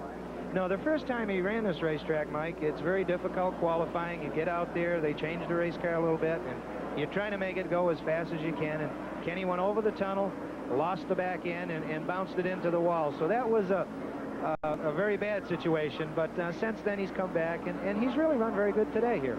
Again, a look at the pit stop summary, and again, Bill Elliott coming into the pits first, but coming out a little further back in the pack. One more lap. That's the sign from Harold Kinder. We'll go back to green. Here's Pat Patterson. Well, Mike, as I told you, every team has a tire specialist. Mike Thomas is the specialist here for Bill Elliott. Were you happy with the temperatures, and what were they on the rights and lefts? We're pretty satisfied with them right now. The right side's running about 250, 260, and the left side's 230. We just mainly change tires, keep an eye on them, get them cooled back off, and get a little rubber on the racetrack, see how the car's going to work then. Well, you know, we talked a little bit about rain and the fact that we've got a lot of humidity in the air. How much difference does that make in the tire temperatures they're seeing right now with this cloud cover? Well, the rain cleaned the track off and made it real green, and it makes it pretty rough on the tires to start with. But now with the cloud cover, it really doesn't make any difference. It keeps the track cooler. It may help some. So the temperatures you got at this point are not that big of a concern? No, no concern at all. Okay, so that's a story from Bill Elliott's pit. A look from the Goodyear blimp, America, courtesy of the Goodyear Tire and Rubber Company, floating overhead here at Pocono International Raceway, and the cloud cover is lifting, so that blimp can get a little more altitude, give us a good overview. There's a huge infield crowd here at Pocono, and a look at this unique racetrack. Don't forget our toll-free number where you can call in and ask your questions if you want to know why Jeff Bodine didn't get those tires, or anything about today's AC Sparkplug 500. This is interactive television. And give us a call. We'll get your question on the air and find an answer for you. You're looking from the Long Pond straightaway across the infield at turn number 3, that long flat corner that the cars wind through. They are single file, but for the cars that are a lap or more down. Just one car there to the inside. Everyone else on the lead lap as we come back to speed. You're watching from the Goodyear blimp. Green flag is out. That's Dale Jarrett down to the inside as the field thunders past and races off towards turn number 1. Very different from that first restart we saw, and one car well out in front of the pack through turn number 1. And a bit of shuffling going on behind them, and what a view from the blimp. A whole different perspective. Now, the blimp really shows you, Mike, just how wide this racetrack is, and it's incredible. You can't use all of the lanes in the corner, but it's a very, very wide racetrack. Here's that second pack, trailing race leader Jeff Bodine. In amongst them, laps car Dale Jarrett, Kenny Schrader. Right now, the second place car, Dale Earnhardt, up there among those race leaders. Now here's the second straightaway. Coming to turn number 3. That long flat corner, you see just how much time the cars spend in that corner. Only now do they start to drift out toward the outside wall and the front straightaway. Jeff Bodine leads them across. Ken Schrader is second. Darrell Waltrip third. Mark Martin is fourth. Kyle Petty is up to fifth. In the sixth spot is Bill Elliott. And seventh, Davey Allison. A complete shuffling around of the order, but for those front two cars. Well, Jeff was able to get a good jump on the restart, Mike, and he's out there probably 10 or 15 car lengths, and he has a very comfortable lead right now. In the garage area, Bob Schacht, Jimmy Means, and also trouble on the Eddie Bierswell car. Jimmy Means will join them there out of the race. Bill Elliott battling Kyle Petty in fours. Running in the top 10. That's the race for fifth position. Elliott overtaking Kyle on that lap. 33 laps down out of 200 as the two Fords go at it. Kyle Petty, whose dad Richard, of course, 7-time national champion. Don't forget his grandfather Lee Petty won 2 national titles before hanging up his helmet. Jeff Bodine, native of Chemung, New York. Former standout in the NASCAR modified division. Worked his way up to Busch Grand Nationals and now Winston Cup. Mark Martin, or rather, that's Lake Speed, that purple car to the right side of your screen, who's been scrapping up into the top 10. It seems like everybody's basically fallen in line, Mike, and has shuffled things out. We have a few cars driving or trying to drive up to the front of the pack. From second, there is Ken Schrader, car number 25 of Chevrolet. Darrell Waltrip in third, and here, moving against the lapped car of Dale Jarrett, Dale Earnhardt in number 3, Rick Wilson in number 4, and Richard Petty.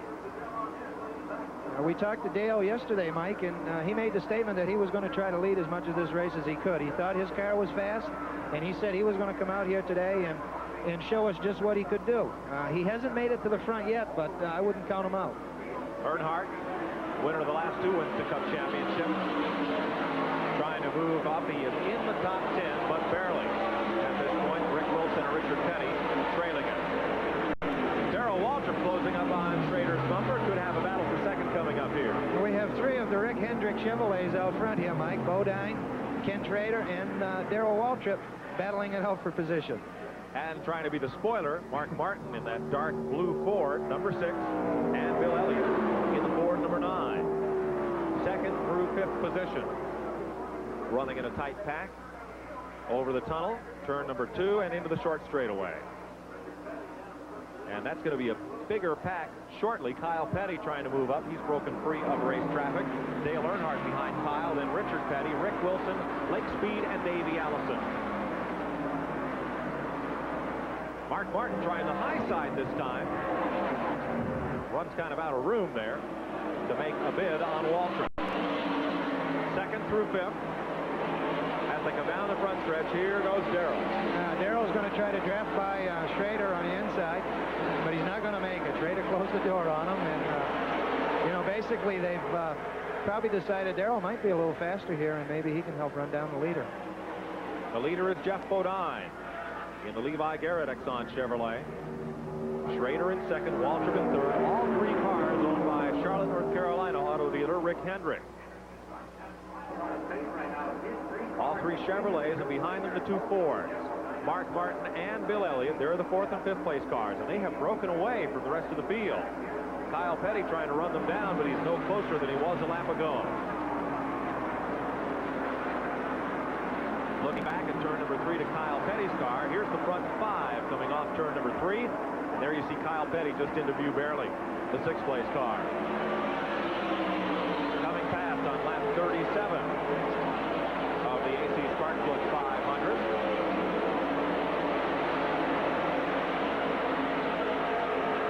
.5 miles of 500 complete. Second and third. 4th place, Mark Martin, and 5th place, Bill Elliott, right with them. Leader, Jeff Bodine, disappears off the left side of your screen. And the race for second. They've settled down somewhat. I think they have, Mike, and it's, again, very early in the race, 37 laps, you know, of a 200-lap race. So nobody's really going to look at, you know, how fast do I have to run to lead this thing. I think if they can stay together, keep everybody in sight, I think most of the drivers are happy. Jeff Hammond on the stopwatch, watching his driver, Darrell Waltrip, circulate. He times every lap, calls them out to his driver on the 2-way radio, so Waltrip knows aside from how far he is behind the car ahead, just how his car is running every lap. I think that's a big help, Mike, at a racetrack like this here, when they do give you times, because there's a lot of room on this racetrack, and you can try some different lanes. And when the crew chief gets back to you and tells you that lap there might have been quicker than the last one, whatever you did, run that way. It can be a big help to a driver, because it's very hard to feel 3 or 4 or 5 tenths in a race car. One driver is moving is Bill Elliott. He's passed Mark Martin.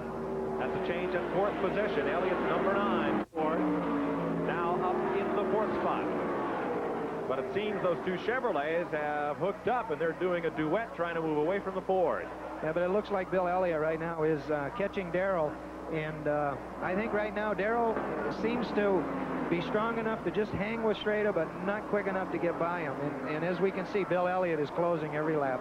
Elliott is there as they come through turn number 3 and back to the front straightaway. Bodine, the yellow car, out in front. Schrader, Waltrip, and Elliott, they have now left Mark Martin, the 5th place car. Richard Petty has now moved up into the 6th position, displacing his son Kyle. Nothing there for Darrell as he tried to get under Schrader. You know, these race cars might be owned by the same man, but you never know when you see them dice it out on a racetrack. They race each other just like another competitor, and I'm sure that's the way Rick Hendrick wants it. Junior Johnson had a 2-car team for several years, both prepared out of the same shop. Found that situation perhaps not quite to his liking. He now has a single car setup, whereas Rick Hendrick, each of his 3 race cars have a separate shop, an entire separate team, and they run independently of one another. Let's go to pit road and Pat Patterson. Well, Mike Joy, we're in the Hoosier pit area where they mount all the tires for the cars. Interesting, on this particular race, there were 6 sets of tires issued to each Winston Cup team. That means that the only way you're going to get any more tires, if the tire wear is bad, is simply because there are no more tires. Therefore, whatever you've got out there right now are the ones you're going to have unless somebody falls out of the race and you can collect those tires from them. So a tire story can certainly develop here. So one of the races within the race will be teams running to get the tires from cars that drop out. Bill Elliott going after Kenny Schrader, trying to do what Darrell Waltrip was unable to, and Elliott put Schrader away. Waltrip has moved past, so Waltrip now the 2nd place car. Elliott in 3rd, Schrader is 4th. Mark Martin becomes the 5th place car. Richard Petty has moved up to 6th. Kyle Petty now in 7th. See what Elliott can do with Waltrip as they come off turn number 3 to the front straightaway. Bodine, the leader. Waltrip, Elliott. Then Schrader, and here's Richard Petty. Richard moving back up. Richard got shuffled back on that pit stop, Mike, and he's had to pass some cars to get back to where he is, but he's done a good job running them down here. With Petty, the new 7th place car, Lake Speed, who won his first career race in Darlington, South Carolina this spring. Here's Elliott tucked up underneath Waltrip. Looks like he's trying to put the final rinse on the Tide machine, but he's got company. Battling back on the inside is Schrader, and at the tunnel, Schrader on the inside. Boy, Elliott hauls it in there. That was a brave move, but Elliott was able to jump back by Schrader. I'm sure he let him slide back in there, and right now he's trying to hook up with Darrell. I think if he gets by Darrell, he looks like he has a fast race car right now, Bill Elliott. Certainly does. And that move from the outside in turn number 2, we may see that one later today. Elliott up underneath Darrell Waltrip as they come past the front straightaway. Car length separating them. Schrader and Mark Martin. Then Richard Petty and Lake Speed. Our toll-free 800 number in operation if you have a question. Bob Heiss has one on pit road. Yes, I do. One of the viewers from Florida, Clinton Ayers, is asking whether the new T-Bird body style is making any difference at this particular track. And to answer that for me is Dan Elliott of the Coors team. Dan, does that new T-Bird style have any difference on this track over past years? Yeah, it really does. But, you know, the basic Thunderbird as it is today has been around since this body style since 83, and then a change in 87, and then the air dams in 88. Each year gets improvements over another, even though the body styles are like the 87 is exactly the same as the 88, and the air dam just made it a little bit different. but it gives you time to work on the car just a little bit more and a little bit more, and you go back and you make changes, small changes that you didn't think would work, but they end up being a big improvement. So the longer you run a body style, the better they are. Thus, when we start running the 89s next year, they're a completely different car, and we'll just have to start over from square one. Well, square one may be a bigger square because the 89 Thunderbird is much slicker looking than the 88 version. It has the now traditional T-Bird beak. The rest of the car reminiscent of the BMW 635 high-performance coupe. And certainly it'll be a slick one in the wind tunnel. We'll see how it does on the racetrack. Here's a look at the leader, Jeff Bodine, and the separation he's opened up on that second pack of Darrell Waltrip, Bill Elliott, and the cars trailing Ken Schrader and Mark Martin. Rusty Wallace back on the racetrack, but Ron, he's got some ground to make up. He does. Unbelievably, he's only down 14 laps, and, you know, he can run all day. He can still make up some points here with the cars that do drop out during this 500-mile race. That is a fast transmission change. Reports of a little bit of smoke from Sterling Marlin's car. That's that Piedmont Airlines Oldsmobile. Here's a look at it. Marlin, who has come extremely close to winning no less than 3 races on the circuit in the first half of the season. Billy Hagan, the car owner, Jake Elder, the crew chief, Dewey Livengood builds the engine. And Marlin a little bit back off the pace right now. We'll see how he rolls. Oh, there's a bit of that smoke, and it looks like it could be coming out that left exhaust pipe. Yeah, it's a possibility that Sterling is having some engine trouble. The last 3 or 4 races, they have had some different things happen to their engines, broken crankshafts, broken camshafts, and they had some problems there. They thought they had them fixed for this race here, but as we see, Sterling has a little smoke coming out. When he lifts off the gas, you get a little puff of smoke. It could go like that all day long. Well, let's find out. Let's go to Sterling Marlin's pit. Mike, we talked to Jake Elder, the crew chief, as you guys commented earlier. Jake, one of the veteran crew chiefs here. They don't know. They're just watching it right now. They see the smoke coming out of the rear end, and Ron Bouchard can attest to the fact that no matter how sophisticated these machines become, there's times when you just don't know what's wrong. They're waiting to see. Jake Elder is perhaps, well, he's not most famous, but he is famous for the briefest interview on record in NASCAR racing. Terry Labonte was driving the car he worked on at Martinsville, Virginia some 6 or 7 years ago. And the car, big plume of smoke as it coasted into turn 3, and twice Grand National champion Ned Jarrett asked Jake, he says, what happened? Jake said, load up. Load up. Turned around, walked away. There is Sterling Marlin continuing to run laps here as they try to diagnose the problem, see if it's something they can fix. Here's a look at the front of the field. Elliott has just taken second spot on the right side of your screen. Jeff Bodine, the race leader. Many times Bodine has come here and led large portions of this race. He's only gone home with the trophy once. Jeff has always had a very good combination on this racetrack, Mike, and a very strong race car. And he's been very unfortunate to get into a situation either with gas or tires that might put him out of the race. And right now we have the top 5. Jeff Bodine, Bill Elliott, number 9, Darrell Waltrip in the 3rd position, Ken Schrader and Mark Martin rounding out the top 5. Bodine, the race leader. Bill Elliott, though, is closing in. There's Schrader on the inside, tucking up behind Darrell Waltrip. This is the race for 3rd. Schrader is 4th. Mark Martin is 5th, the Batesville, Arkansas driver.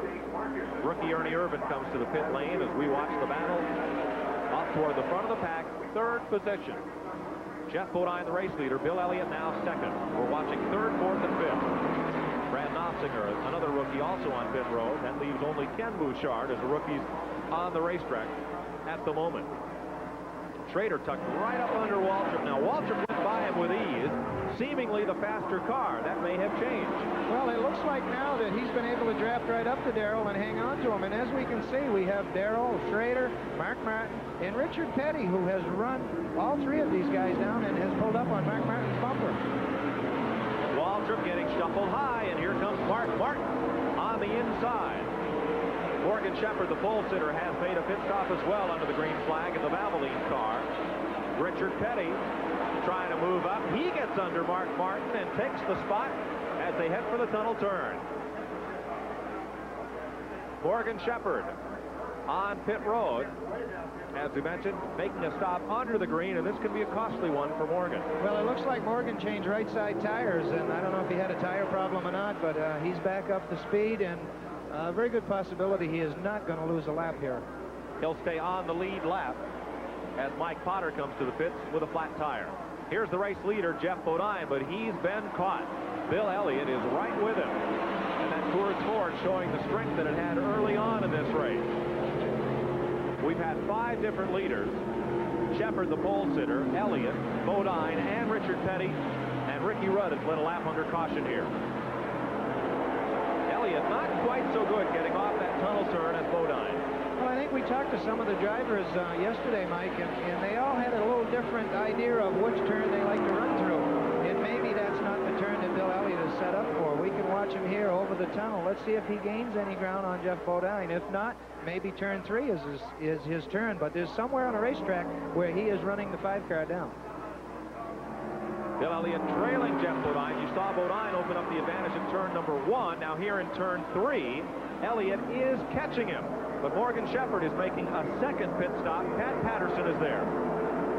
We just talked with Butch Mock, one of the owners of the car. The right side tires were awfully hot when they pulled them off, Mike, and now they're going to change the left ones because, again, they were very hot. And you can see where this tire is blistered right here. Take a look at the tires. Butch Mock pushes it away there. The tire has blistered badly. That was the left rear. And Ron Bouchard, is that on this racetrack, is that something we can look for? Well, Pat, it's a possibility. It could be something wrong with the chassis in that race car. If not, Morgan's cars seem to be running well. Maybe we can look more for blistered tires on some of these other race cars, which I hope not. We are getting more pit stops. Phil Parsons and Harry Gant. Both the Skoll cars are on pit road under the green. No such problem for our race leaders, Bodine and Bill Elliott. Phil Parsons got right side tires. Harry Gant will take on all 4. Is it a gamble? When you make a stop under green and you have a tire problem, you aren't sure which tire it is, do you want to take 2 and gamble for the shorter stop, or do you want to go in and get all 4 and only stop the 1 time? Well, I think, Mike, if you can be sure that you can pick out the tire that is the problem on a race car, it's always better come in, get the 2 tires, and you know you have the tire that might be the problem. If you're not sure, it's always better to take on 4 because you lose more time trying to stop, get in the pits, rejack the car. So at that situation there, Morgan didn't know which tire he had a problem with. He probably thought it was the right rear, and it was the left rear. So he had to make a second pit stop. Very costly stop for Morgan Shepherd. And that puts him a little further back. You're watching Bill Elliott chase Jeff Bodine. Bodine picked up his first Pocono win in front of a whole lot of his hometown fans and folks that he grew up with here 1 month ago in the first of the 2 annual races here at Pocono International Raceway. So Bodine leading this race now. I asked him yesterday, will that win last month? What does it do for you coming into this race here today? It's a confidence builder. You know you can win. It's like when we go to Daytona. I know I can win there if everything goes right. We know we can win here at Pocono if everything falls into place. But that win was a few weeks ago. This race today is going to be a lot different. I really predict, and I've been saying this all weekend, that it's going to be much, much tougher for anyone to win today. I think it's going to come right down to the end, that last lap, the last corner. Well, if the racing we've been seeing so far is any indication, he'll be right. You're watching Viewer Choice live flag-to-flag coverage of the AC Sparkplug 500. No commercial interruption. We'll stay with the action here all day long, and it has been a hot one in these first 51 laps.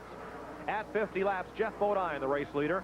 Bill Elliott second. In third, Ken Schrader. Fourth is Darrell Waltrip. Fifth, Richard Petty. Sixth is Mark Martin. Seventh is Blake Speed. Eighth, Kyle Petty. Ninth is Dale Earnhardt. Alan Kulwicki's running in the 10th spot.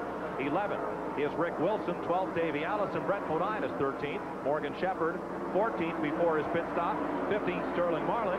16th is Mike Waltrip. Bobby Hillen is 17th. Terry Labonte's back in 18th spot. 19th is Ricky Rudd. And 20th, Benny Parsons. The way they're running here at 52 laps complete, Dale Jarrett making a pit stop. He is the 4th car to make a stop under green in the last 5 laps. Morgan Shepherd, Harry Gant, Phil Parsons, and now Dale Jarrett stopping under the green. We're watching the leaders circulate this 2.5-mile tri-oval in the Pocono Mountains. Jeff Bodine and Bill Elliott. Richard Petty on the move, and he takes Darrell Waltrip for 4th spot. Right with them is Mark Martin, who could not follow Richard Petty through.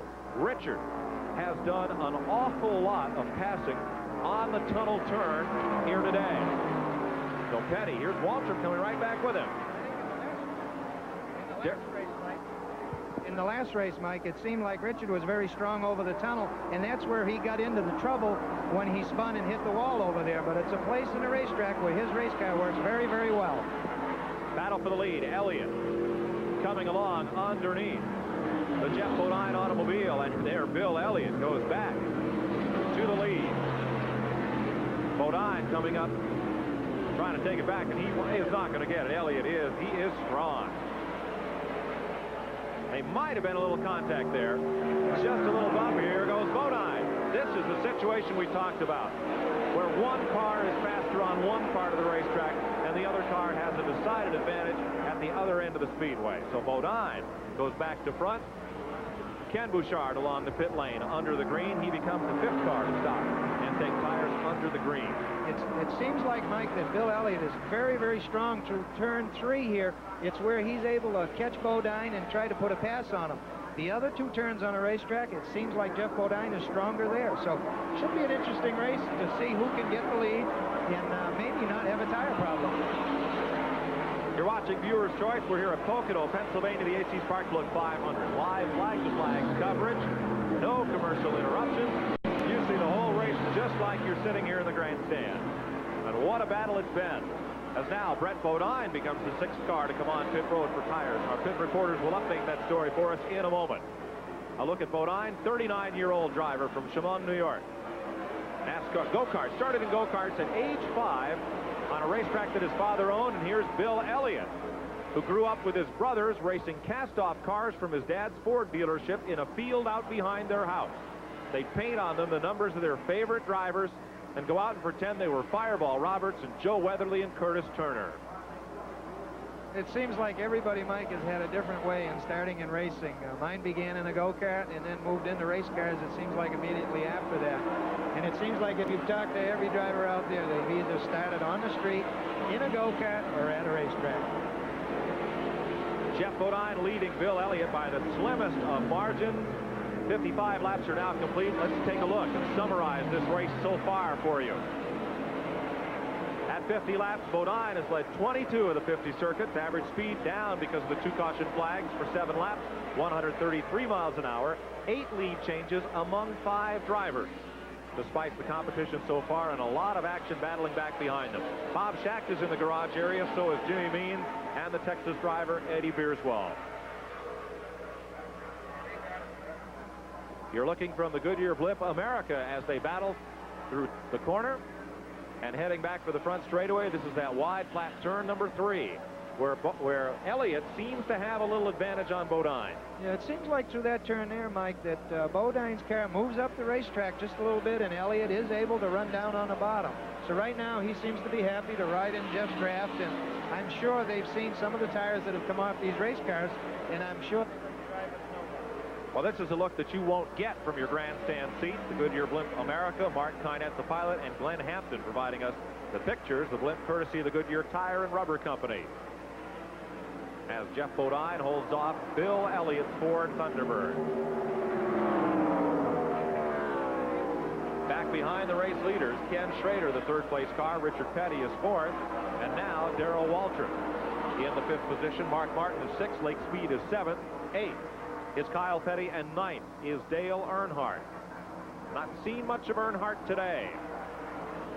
But here is Waltrip and the Mark Martin automobile, the Stroh's Ford, and they're racing for 5th spot. Martin trying to come up on the high side. Lake Speed in the Oldsmobile right there with him. Little wag of the tail from Mark Martin's car. Got a little loose coming off that 3rd corner.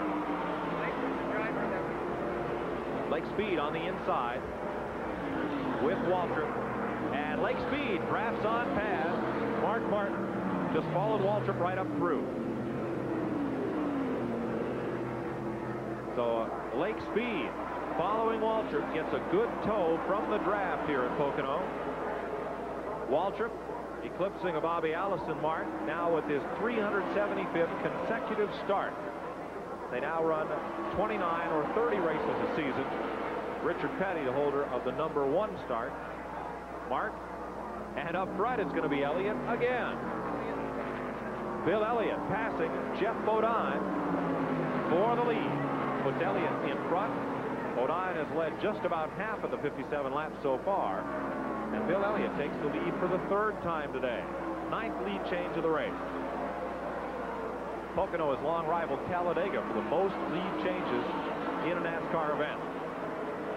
And those lead changes are only measured at the start-finish line.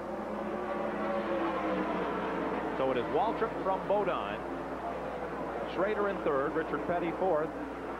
Now Darrell Waltrip holding the 5th spot with Lake Speed, the new 6th place car. Mark Martin drops to 7th. Kyle Petty, Dale Earnhardt, and Buddy Baker makes his first appearance of the day in the top 10. 3 cars battling now for that 5th spot. Waltrip had it. He gets shuffled all the way back to 7th. And Lake Speed in the Oldsmobile comes up to be the new 5th place car. Waltrip doesn't want to stand for that, but it is Martin going to the inside. Takes the draft on by as they go down the short chute and into turn 3. Mark Martin, the former ASA speed champion, ran in his rookie season back in the early 80s, spent 2 years on the NASCAR circuit, went back to the short track, and was tapped for 1988 to drive the new team out of Livonia, Michigan. Jack Roush in a team with heavy Ford factory backing and the Stroh-Beer sponsorship. Steve Hamill, the team manager, Robin Pemberton, the crew chief, both veterans of NASCAR racing. And Roush, who's made his mark in IMSA and Trans Am events, among others, in his first year on the NASCAR circuit. Seems like all of the Fords here, Mike, have been very strong. We have Mark Martin running up front. We have Kyle Petty, who has caught Darrell Waltrip. And it seems like the Fords have always been pretty strong on this racetrack. It's their type of racetrack. It's a handling racetrack. Benny Parsons in the pit lane, the Ginny Donlevy Bullseye Ford. Tough break for the former Winston Cup champ and Daytona 500 winner. Now here's Lake Speed with Mark Martin. Speed in the 83 car. The winner at Darlington in the Trans-South 500. And right behind them, Darrell Waltrip. Kyle Petty now has caught that group of cars. Now, Lake Speed was one of the drivers we talked to yesterday, Mike, that seemed to feel that he had a very good shot at running good today. And as we can see, he's been very competitive. And I think one of the things that help, Lake Speed has been on the Hoosier tires all year long. So it helps the teams that have been running more of that type of tires, so they know what they're going to do. They know how to size them.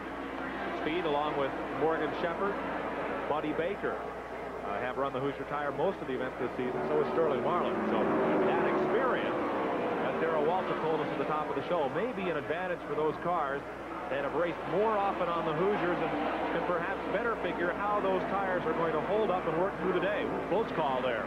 Yeah, that was over the tunnel bump again, Mike. You know, one of the places in a racetrack where you have a bump, racetrack gets a little slippery, very easy to lose the race car in there. These cars battling up tight and up close, and close in as we come back to the front straightaway here. Single file, but for Darrell Waltrip, who is out of line. Now trying to tuck back in behind Lake Speed.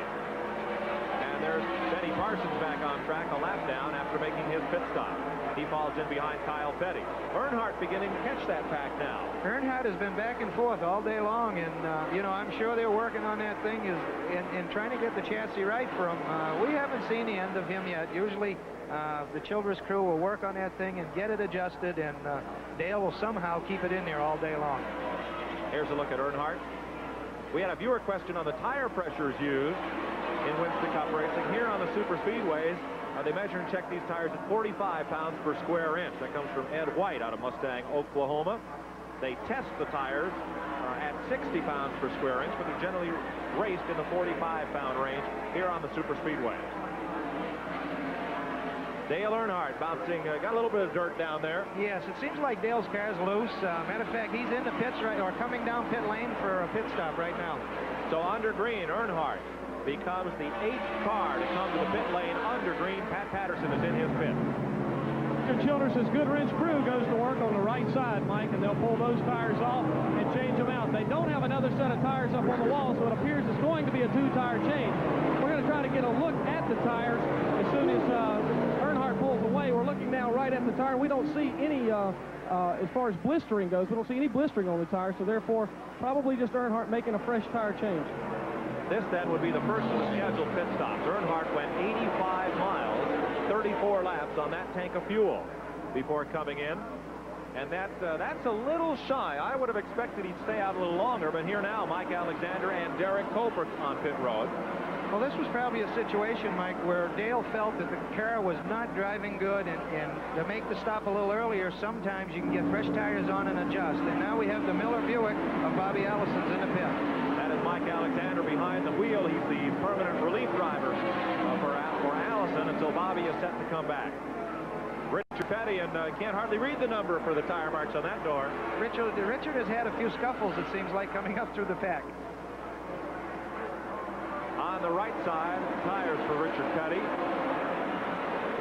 And we're having a bit of a technical difficulty with our in-car camera. We're going to try to get that back up and running for you, as we've been getting some good pictures early on in this event through the windshield on that STP Pontiac. So Petty is in now at lap 63, as was Mike Alexander. Joe Ruttman making his stop this time by, and we're in green flag pit stops, and the order will really shuffle. Now, should we look to see among the leaders, drivers coming in not by themselves, but perhaps when Elliott comes in, the second place car pitting as well? Well, I think on that last caution, Mike, Jeff Bodine did not pit. Now, he's been out there longer than all of these cars here, and Elliott did pit. So that should change maybe some of the complexion of the race. Kenny Schrader on pit road, Dennis Conner and the crew. That's Dennis, the crew chief, changing the right rear. And you see the adjustment at the rear window of the car. That's where the stacking bolt is for the left rear. It looked like Harry Hyde put 1 or 2 rounds of wedge in the car. That means that the Folgers Chevrolet was too loose, and Schrader needs it just a little bit tighter to get around the racetrack better.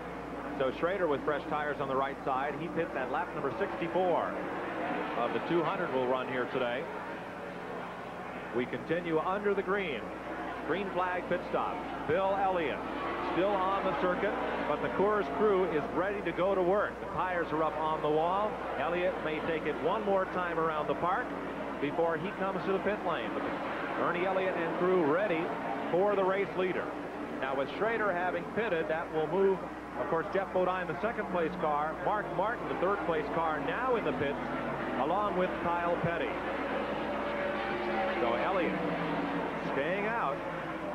He pitted on that second caution, so he can go a little farther. Yeah, it would seem like that he would be able to run another 8 or 10 laps, but, you know, there's always the possibility that might have a problem, and we should see this time if he ducks in the pits. Ernie standing in the pit lane, Mike Waltrip and Bobby Hillen coming to pit road.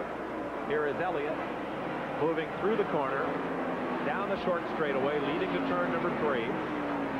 Tires up on the wall. The NASCAR inspector has moved over in the vicinity of the Elliott pit. That's usually a sign they'll be in next time. Take a look at the race leader. No, he drives right by, Mike. So the tires on the wall, that's a ruse that a crew chief will sometimes use. Oh, yeah, we're coming in next lap. Trying to fool everybody up and down the pit lane and then leave his driver out. So Elliott continues to circulate. Alan Hudding of Andier, Pennsylvania, watching, tuned in late, called our 800 number, wondering why we're not seeing Rusty Wallace. Wallace had a transmission failure on the lap 16 restart. Spent 14 laps in the garage area getting it changed. Wallace is back out on the track, but he is running 14 laps behind. It seems like Sterling Marlin is still having the smoking problem, but still running. He's just making a pit stop now. So is Davey Allison and Ricky Rudd. If you have a question for any of the crew chiefs on pit road, or for our commentators and want to know what's happening in this race, or what a team might do differently, here's our viewer hotline, 1-800-VIEWER-5. Call in your question, and we'll get an answer for you. When is Bill Elliott going to pit? Let's answer that one right now. Here's the Coors Ford.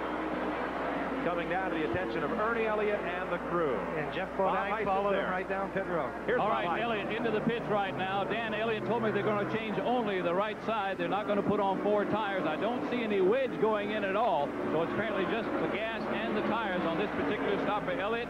And there he goes. He's ready. Fast pit stop for the Elliott team.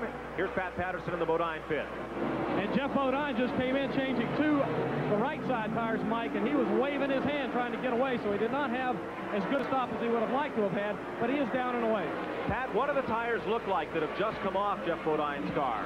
Well, they didn't look bad, Mike. I'm really looking for blisters, and I'm not seeing any. I'm over here looking at one of the tires now as Jeff Bodine's father-in-law pushes one away. And it looks pretty good. In fact, it looks better than most of the tires we've seen, and having some other stops in between. Okay. If you can, try to get back to us with some of these tire temperatures, as that's always a key indication on how the tires are running and how the chassis is set up. And Ron, for a crew chief, having that thermometer and the pyrometer there to look at those tires as they come off the car instead of just putting your hand on them to see if they're hot, that can be a real help to a crew chief. Oh, it's a major help, Mike. It gives you a guideline or an idea where you might have a problem in the chassis of this race car. I'm sure if you looked at the tire that come off of Morgan Shepherd's car, the left rear, that tire was definitely hotter than the rest. And this is something that they use to tell them where they have a problem. Darrell Waltrip in the pit lane, Jeff Hammond complete on the right front. You see the tires are already changed, and they're waiting for the gas man to finish his job before Waltrip can go back out. Now, Buddy Baker coming around turn number 3 and coasting along here. Wonder if Baker has run himself out of gas. Well, there's a possibility, Mike. You know, it was very close from the last stop to here how far they could go, and it seems like Baker is moving very slow. Either he has trouble or he is out of gas. Tough break for the Red Baron Pizza Oldsmobile of Buddy Baker. He is coasting around turn number 3. And at Pocono, if you run out of gas going across the start-finish line, it is nearly impossible to coast 2.5 miles. Baker is going to make it around. And there's a look at the man they call the Gentle Giant from Charlotte, North Carolina. Now there's a guy who can put down some lobster. Baker is a good eater and a heck of a guy, and he's just barely going to make it down pit road. I'm sure he's probably run out of gas, and that's a shame because Baker was really running good. He was hanging in the top 10 or 12. He'll go at least a lap down, having to close in, and perhaps 2. As the crew goes under the hood, they may have to squirt a little ether in that carburetor to get him restarted if he's out of gas. Back up with the race leaders as they come past Bill Elliott. Back to the front of the pack, Ken Schrader, Mark Martin, Richard Petty, the 4th place car. 6th, Darrell Waltrip. 69 laps completed now after these green flag pit stops, and there is Elliott, the race leader. Now Elliott and Bodine were running pretty close together before they made their pit stops, and they came in on the same lap. They were on the racetrack, Mike, 1 and 2, and now we see that the 5 car has moved to 3rd, and Elliott has really gained some distance on the racetrack. As we see Bill come by here, he's pretty near a straightaway ahead of Bodine. Bodine having a little bit longer pit stop. Then they were a little bit away as getting him back out on the racetrack. As we watch Bill Elliott circulate, you can see where your favorite driver was running. And the lead that Elliott now has opened up. Ken Schrader posted in the 2nd spot as we take a look back through the field. You're watching Viewers' Choice and live flag-to-flag coverage of the AC Sparkplug 500. No commercial interruptions. So you'll be with the action all day long, just as if you were here. Phil Parsons in the pit lane. Now, Phil stopped under green at lap 49, and here he is back in at lap 70. Bodine moving up on Schrader. This race will be for 2nd spot, and Bodine went past like Schrader was stopped. Yeah, Schrader hasn't been running all that well, and Bodine has slid right by him on the bottom. 9 lead changes in this event among 5 drivers. Morgan Shepherd, Bill Elliott, Jeff Bodine, Richard Petty, and Ricky Rudd have each led this race. 2 caution flags. Debris on the backstretch at lap 13, and Jimmy Means, the blown engine, at lap number 28. Buddy Baker losing at least a lap on that pit stop, and Pat Patterson has the story. Joey Knuckles, the crew chief here. Joey, pushing that car down the pit road is not what you want to do. He came in with the engine shut down. Tell me what happened. Well, on about the 14th lap of the race, we'd got all the way up there to 11th spot, and they called in and said it's missing real bad. So we were just riding around trying to get some points, and evidently what's happened is making the car use a bunch more gas than it should. So we run out of gas, but we made it back in and worked on the car and all. Just want to finish this thing. What has Baker said about the tires as far as what kind of wear you're getting, and what are you doing to prepare for what may happen later on in this race? Well, our tire wear is extremely well, but, you know, then again, we're running 2 seconds off the pace. I'm seeing some problems going down pit road with the front-running cars. I think Hoosier had a real good tire here. Okay, that's Joey Knuckles. Rick Bender calling in, wanting to know how many laps these cars will run on a green flag stop. Mike, basically they base it on about 100 miles is a starting point, and then after you make that first pit stop, then you can tell just what the race car is using for gas. But I think most crew chiefs try to figure between 95 and 100 miles as a baseline. So 100 miles would be 40 laps, and that's about what Jeff Bodine had to do last month to win this race here. Today so far, we've been seeing runs of anywhere from 34 to 38 laps under the green. Well, I think everybody wants to make that first stop without running gas, Mike, and get an idea just what the fuel mileage, you know, these race cars are getting, because the camshaft combination and different things they run in the engine, that'll tell you what they're going to get for fuel mileage. And we have a good race going on here between Jeff Bodine and Mark Martin.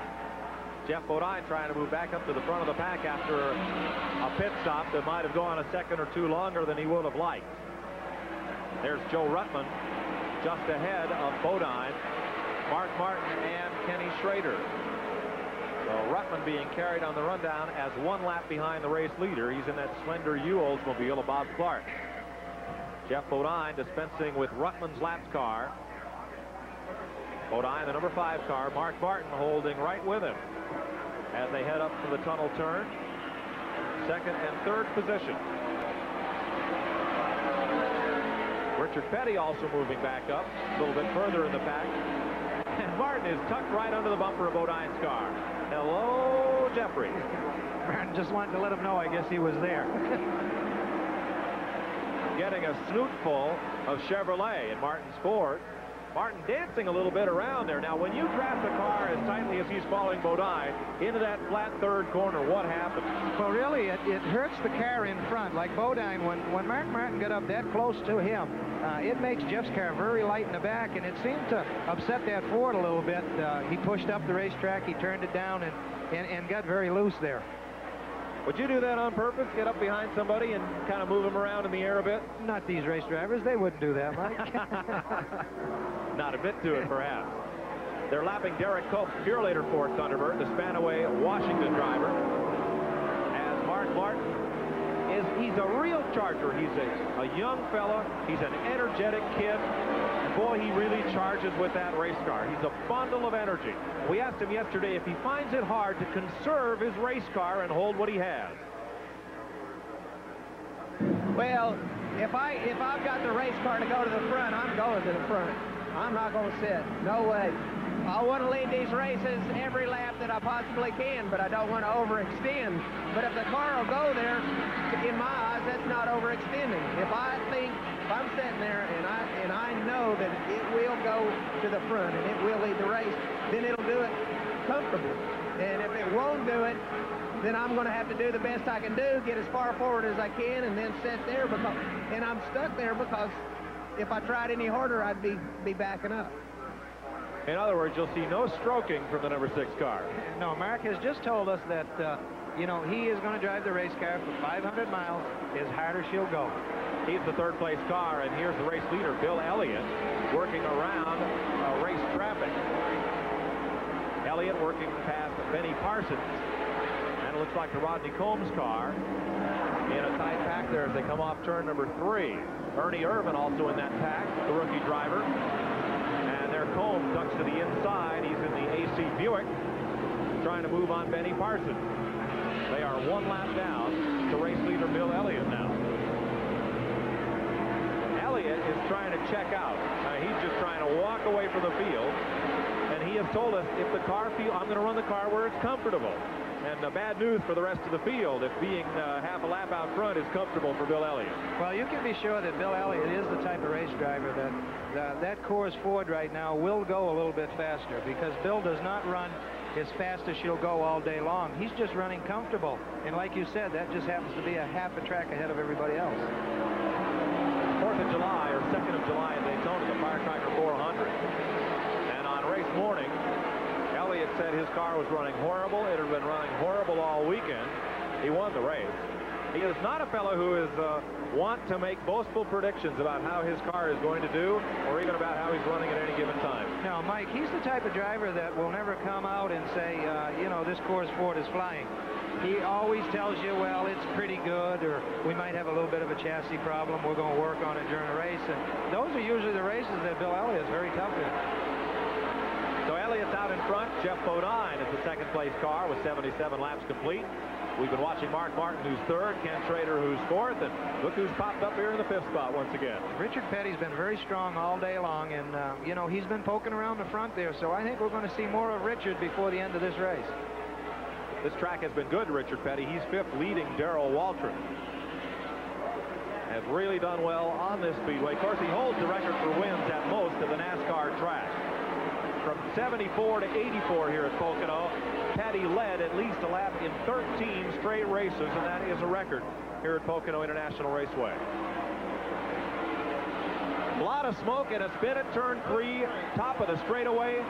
Dale Jarrett in the Hardee's Oldsmobile loops it around, and we get caution flag number 3 of the day. It comes out working lap 79. A lot of smoke out of Jarrett's car. Did he break something? I don't think so, Mike. It looked like Dale lost it up there in the turn and got sideways. He did a heck of a job keeping it back straight and staying out of harm's way. Jeff Bodine in the pit. Here's Pat Patterson. And they're going to make a 4-tire change, Mike Joy, on Jeff Bodine's car. They were running extremely well, and this will give them a break to put another set of fresh tires on the car. Bodine's wife, Kathy, was keeping up with everything on the computer, and Bodine is down and gone. Bodine back into the action. Picked up his first Winston Cup career win on this track. First win for this track here in June. I think Bill Elliott was past pit road when the caution come out, so that's going to put Bill back a ways because the lead cars behind him have had a chance to come in the pits, get their service, and they're already back out there. So here's Elliott, and the crew is ready to go.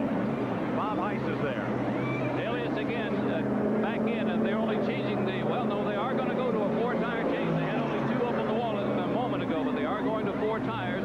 Gas is in. They are not changing any of the wedge or deflection of the spoiler at all. On go the left side tires, and he's just about ready to take off again. Ernie Elliott told me, uh-oh, he has stalled on pit road. Elliott stalled momentarily, but he's fired up and gone again. So Elliott late getting into the pits and even later getting out.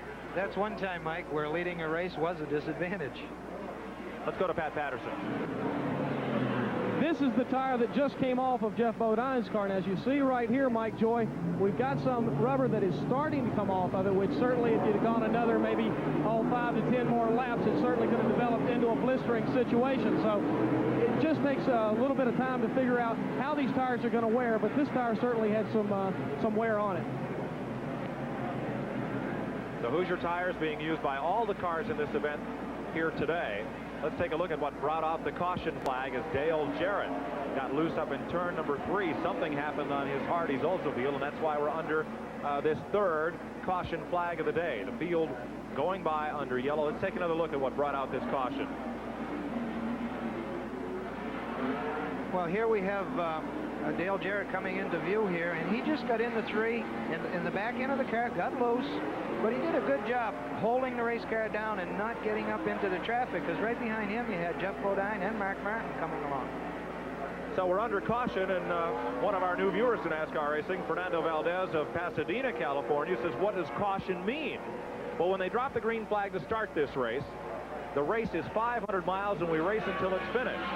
The only time the yellow flag or this caution flag is displayed is if something happens on the racetrack that makes it unsafe for the drivers to compete under green flag conditions.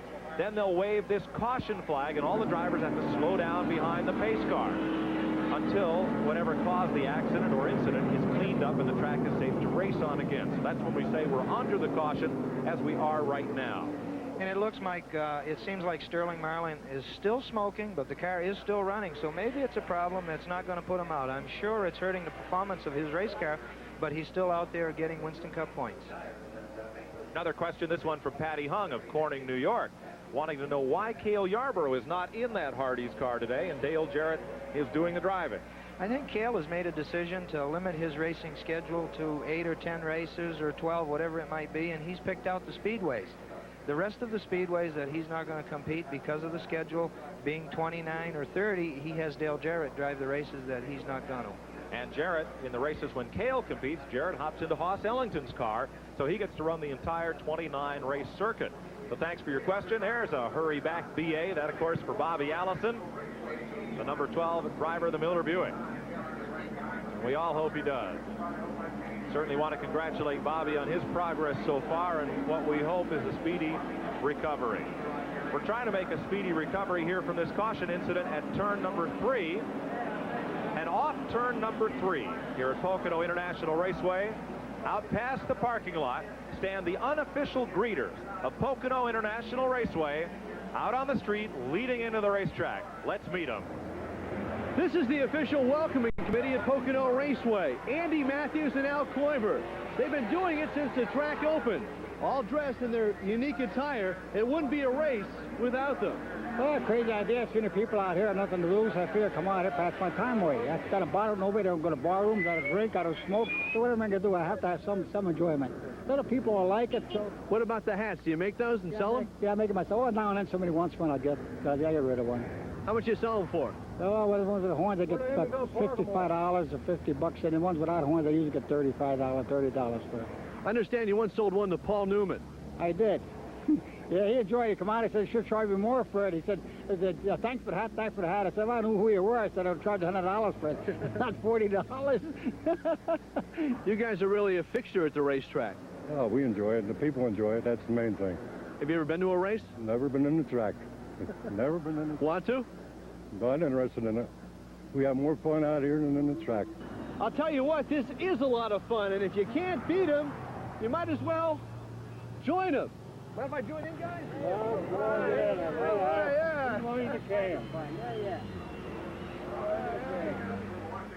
Pat, that looks good on you. the Antlerman. Fella, when Paul Newman came to buy that hat, they were saying he didn't know who he was. He says, Newman. He says, I used to work with an Al Newman. Are you any relation? Had no idea who the Oscar winner was. That's the type of hat, Mike, that you don't want to wear in deer season, deer hunting no, season. Definitely not. It's going to be boxing season here on Viewer's Choice, live on July the 28th, the IBF Middleweight Championship. You'll have a chance to see 2 undefeated boxers. Frank Tate is 23-0 with 13 knockouts. Michael Nunn, 30-0, the #1 contender with 19 knockouts. Viewer's Choice, July 28th, live, 9 p.m. Eastern Daylight Time, live from Las Vegas, the IBF Middleweight Championship. Hope you can join Viewer's Choice for that one. We're at Pocono, Pennsylvania for the AC Sparkplug 500. We're under the 3rd caution of the day. 81 laps have been completed as we work around the racetrack under yellow. Jeff Bodine up front, Ken Schrader, Darrell Waltrip, Richard Petty are the front 4. Taking a look from the Goodyear blimp, America. Our thanks to the Goodyear Tire and Rubber Company for providing these rather unique views of the competition and the action here at Pocono. There's the entrance to the sports car course that's used by SCCA and RCCA, amateur events, and a lot of their workers are here at Pocono, helping to man the corners and keep this racetrack safe for the competitors. And that's a different view. I'd take a ride up there and just see what a race looks like. Well, there's a look at us. We're high atop the grandstand up on our perch, having a look at all the action here at Pocono in that long front straightaway. It is a unique racetrack, this, and the view from the Goodyear blimp, excellent. I'd like to take a ride in that thing, Mike, I believe. Completely different from an airplane. Maybe we can get them to take us up there one time. It'd certainly be a neat view. We're under caution. Again, this caution brought out by Dale Jarrett, who spun at turn number 3, and the track crew looks like they've completed their work there. So we should be not too far away from going back to a green flag condition. Pat Scanlon has some more of our viewer questions. Pat? That's right, Mike. A lot of people have been calling in our 1-800-VIEWER-5 number, and Nadia Bernard of Union, Ohio wants to know how many times Chevys and Fords have won here at Pocono. Well, they've won 21 Winston Cup races going into today's competition. The Chevrolets have won 10 times. To the Fords, 2 victories. Bill Elliott holding both those victories for Ford. Jeff Bodine, the last to win for Chevrolet, the last time NASCAR was here at Pocono. Working caution here. Jeff Bodine, Ken Schrader in the Hendrick cars. At the front of the pack under the L, looks like we'll have at least another 2 or so laps under the caution flag. Rick Wilson coming to the pit lane, and Benny Parsons is on pit road. Junie Donlevy and the crew. We've not yet had a chance to talk to Benny, but perhaps after this pit stop we can get an appraisal from the man who's won the Daytona 500 and the Winston Cup on how his car is running today. Benny nearly won the race at Atlanta, was leading handily, and had the misfortune to go a little too long on a gas stop. They missed it by 1 lap, ran out of gas, and had to pit under green to take him out of contention. Benny Parsons coming off the pit lane to rejoin the field. Now, Bill Elliott's crew has been saying they're not having any tire problems. Everything's fine. Let's double check that with Bob Heiss. Okay, on that last pit stop from Bill Elliott, they took off this left rear tire, and look at the pitted marks on one side. That one really wore out, and the team went after some tires from a car that has gone out of the race. They didn't tell me which team, and they bought another set of tires to replace this one, and this tire is very hot at the moment. Tire off Bill Elliott's car as we circulate under the 3rd caution flag of the day. I believe we now have radio contact with Benny Parsons. Let's check in with a Bullseye Barbecue Sauce car. Benny Parsons, Mike Joy, can you copy us? 10-4, Mike. I read you loud and clear. Benny, how are you guys going today? Looks like you had to make 1 stop under the green and now just in under caution. What did they do to the car? Well, this past time, believe it or not, Mike, we made a pit stop to tape the window net strap down because it was blowing around in the car and it was distracting me a great deal. Benny, we've been taking questions from our viewers through a toll-free number, and Bob Elliott wants to know if you bring a backup car to the racetrack or just the car that you're in right now. No, we bring a backup car, as most everyone with a sponsor. You know, our sponsor, Bullseye Barbecue Sauce, would feel very badly if something happened to this car and we would not be able to run this race. So for that reason, we bring a backup. Benny, good luck the rest of the day. Who looks really strong so far? Looks like the 5, the 9, the 17, the 25. Those are the guys that so far. And the 6 car, he's running very well. Benny, thanks. We'll be back to you later on. Good luck today. Benny Parsons giving us the live from right out there on the racetrack view. As Chris Economaki would say, what's it like out there? There's the answer. Benny is quite a competitor and quite a guy. Always a pleasure to talk to and always has some very good answers. Look at Michael Waltrip's car. Rookie Brad Knopfsinger. There's Ernie Irvin, Joe Ruttman, and Derek Cope as we look back through the field here. There's Benny Parsons as they come out of turn number 3, and we're still under caution. Apparently, it has taken a while getting the debris cleaned up and resorting the field, getting everybody in the proper line for the restart. So now the safety car is apparently going to send Jeff Bodine and Darrell Waltrip around. Now, as we mentioned, when the caution came out, Bill Elliott was a lap around coming back to get onto pit road, and so inadvertently cars may have been overlapped that NASCAR did not intend to be lapped once the caution flag was displayed. So we're looking now for the Goodyear Blimp America as the cars go through turn number 2. Mark Kynette from Spring, Texas, flying the blimp for us today, and Glenn Hampton giving us those great pictures from out of the Goodyear Blimp. And again, our thanks to the folks at the Goodyear Tire and Rubber Company for making these great pictures available to us. Look how that parking lot is filled.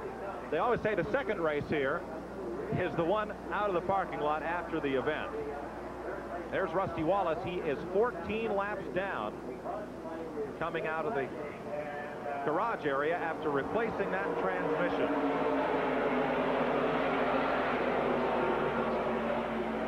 It seems like Harold Kinder is trying to flag a few of the cars around and slow some of the other ones down. And it seems like the pace car has picked up Bill Elliott over here. So I guess they're not sure, you know, because of the pit stop, where everybody is at right now.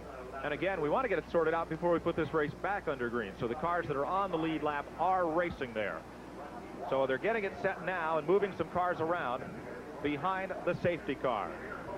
Here's Rusty Wallace, and here's the pace car on the front stretch. So Wallace moving around to catch up in line. So it will take a minute or two here to reset the field. Wallace is the leader. Mark Martin is the second place car. Kyle Petty is third. Excuse me, Elliott the leader, I'm sorry. Mark Martin, the second place car. Kyle Petty is third. Brett Bodine is fourth. Rick Wilson is fifth. Sixth is Jeff Bodine. Seventh is Ken Schrader. Eighth, Darrell Waltrip. Ninth, Richard Petty. And 10th, Dale Earnhardt. That's the way we have it from scoring. Rusty Wallace now catching up with that pack as they come down and around. He's behind the safety car, and let's try to check in with a Kodiak Pontiac. Rusty Wallace, can you copy us here in the tower? Start again. Your cover is breaking up. Rusty, this is Mike Joy up in the TV tower. Can you copy us now? Yeah, I got you. Go ahead. Got to be frustrating to have to spend 14 laps in the garage, but still, the way this point chase is, you guys can't spend the day there. You've still got to go out and race hard the rest of the day. Yeah, that's real right. There's no doubt about that. The most frustrating thing is to have the fastest car out here and be stuck back here. But, you know, everybody's going to break something throughout the year, and we just haven't broke anything. And today we broke a transmission. I'm just going to do the best job I can and try to get as many points as I can and go home and get ready for Talladega next week. We're not quitting. We're not giving up. Rusty, we're taking some questions from our viewers. Jack Barnard wants to know how much the RPMs drop here at Pocono from your max down the straightaway, and how low does it get in the corner? I'm not even paying attention to that stuff right now, but it gets down to about 5,500 coming off the very last corner. But when you're driving these cars and running as quick as we are, you don't have much time to still stare at all the gauges and not just take a look at that stuff. I'm just trying to win this race. Okay, thanks, Rusty, and we'll talk to you a bit later on under caution. Appreciate your speaking with us. All right, thank you. Coming along under the caution, now getting the field reoriented and in line, and we should be only a lap or two from going back to the green. At 85 laps, Bill Elliott, the race leader, Mark Martin, Kyle Petty, Brett Bodine, that's Jeff's younger brother, and the Florida driver, Rick Wilson, in the Morgan McClure Racing Oldsmobile. He's the 5th place car. Jeff Bodine at 6th. They're all the Hendrick cars. Ken Schrader at 7th. Darrell Waltrip at 8th. Richard Petty will be lined up 9th, and Dale Earnhardt 10th when we go back to racing under the green. Pocono International Raceway. There's the 3 corners, and here's a look at Rick Wilson. Wilson being moved to the back of the order by starter Harold Kinder, coming past here slow, so trying to get him resorted into position. There's the starter on your upper left, Harold Kinder, trying to move cars around into position.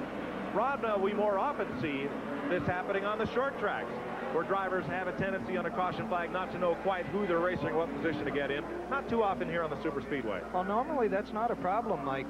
You know, today we just, because of the pit stops and green flag stops, cars have got in the pit and jumped back out on a racetrack, and the way the caution come out, it's got everybody confused, because I believe I'm a little confused on where everybody is at. But NASCAR is trying to work the situation out and get everybody lined up before we go back to green, because once they go back to green, then you can't fix it. This is Mike Joy with Ron Bouchard, the 1981 NASCAR Rookie of the Year and Talladega 500 winner, and Richard Scourin, I believe it is, calling from East Windsor, Connecticut, wants to know what your racing plans are. Well, Mike, there's a possibility next year, and that's something we're working on. We'd like to run 8 or 10 races, and I'm trying to put a program together with Mike Laughlin to be a part owner on the race car and compete in 8 or 10 of the major events. One of the things that's holding us up is sponsorship, and we are talking to a couple of people. So hopefully we can put something together and compete in a few races next year. Well, I know you've been busy this season and haven't been at a lot of the races, trying to get your car business underway up there in Fitchburg, Massachusetts. But had a lot of fun down in the garage area talking to some of the folks this weekend. I did. You know, it's been about a year that I've been away from the racetrack, and it was just inviting to come back, and Buddy Baker, Richard Petty, Darrell Waltrip, Dale Earnhardt, all of the guys to give me such a warm welcome. You know, where have you been? When are you coming back? We miss you. And I think that makes me feel good, and hopefully next year we will put something together. Look at some Dale Earnhardt fans. Big infield crowd here at Pocono. They have restricted the camping rules here, so not too many people in here last night, but now this place is pretty well packed. 17 cars are on the lead lap here at Pocono. Next time by, we'll be looking for the green flag, and Jeff Bodine is coming to pit road. One of the strong contenders to win this race, and last month's winner. As they come by and take 1 to go, Bodine, Mike Alexander, Phil Parsons, Harry Gant, and Rick Wilson will all get a splash of fuel. So, late stops under green, and again, this sounds like a big Waddell Wilson strategy move. Well, I think it's a situation where they've run 5, 6, or 7 laps on the caution, Mike, and to come in and get a couple of gallons of gas in the race car, it's only going to mean that they can go that much longer. And this race here, up till a few points ago, had no caution. So that might be a smart move for some of the guys that have dropped in and got gas. Let's check in that pit. Bob Heiss is there. Okay, I'm with Waddell Wilson, Jeff Bodine's crew chief. Waddell, you were hot under the collar, I know. Why? Well, I think that was a very bad call they just made. The 9 car went past when the caution come out. We were second, and we was able to get in the pits. Well, as far as it is around here, you can come in, change your tires, and leave before the man comes back, knowing that he didn't get the caution. And we stood here and watched the car go out before the 9 car ever got back. So we should be leading the race. And I know that there was a lot of guys on pit road, though, that did get caught with the 9 car. So they dropped you back in the pack. But we got penalized with the rest of them, although it was a good call on our part, and we done the right thing. Okay, let's go to Pat Patterson right now. Larry McClure's down in the Kodak pits. Rick Wilson, his driver, and you guys had a black flag out a few minutes ago, came in for a splash of fuel. Are you confused? We're really confused. We don't know what's going on, and you know, I think they've got it figured out, but I think they had to stop some cars, let some cars pass to get the scoring squared away. So it's a long race, and we feel like the Kodak film, Delco Remy Oldsmobile will be there close to the front at the end. You guys had a great run down in Daytona Beach just a couple weeks ago. Bill Elliott just barely edging you out. How's the car running today, Larry? Well, it's running pretty good. It's been a little bit loose today, but we've made some chassis adjustments, so we think we're on go right now. Good luck to you. Thank you. Getting set to go back to racing. The cars on the lead lap. Bill Elliott is on the point. Also on the lead lap, Mark Barton, Kyle Petty, Brett Bodine, and Jeff. Kenny Schrader, Darrell Waltrip, Dale Earnhardt, and Richard Petty.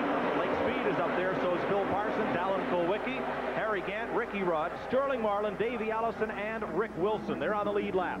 Rusty Wallace started on the bottom, being laps down, and has passed Bill Elliott and driving away. So Wallace, one of the quickest cars here, may well be now just 13 laps down.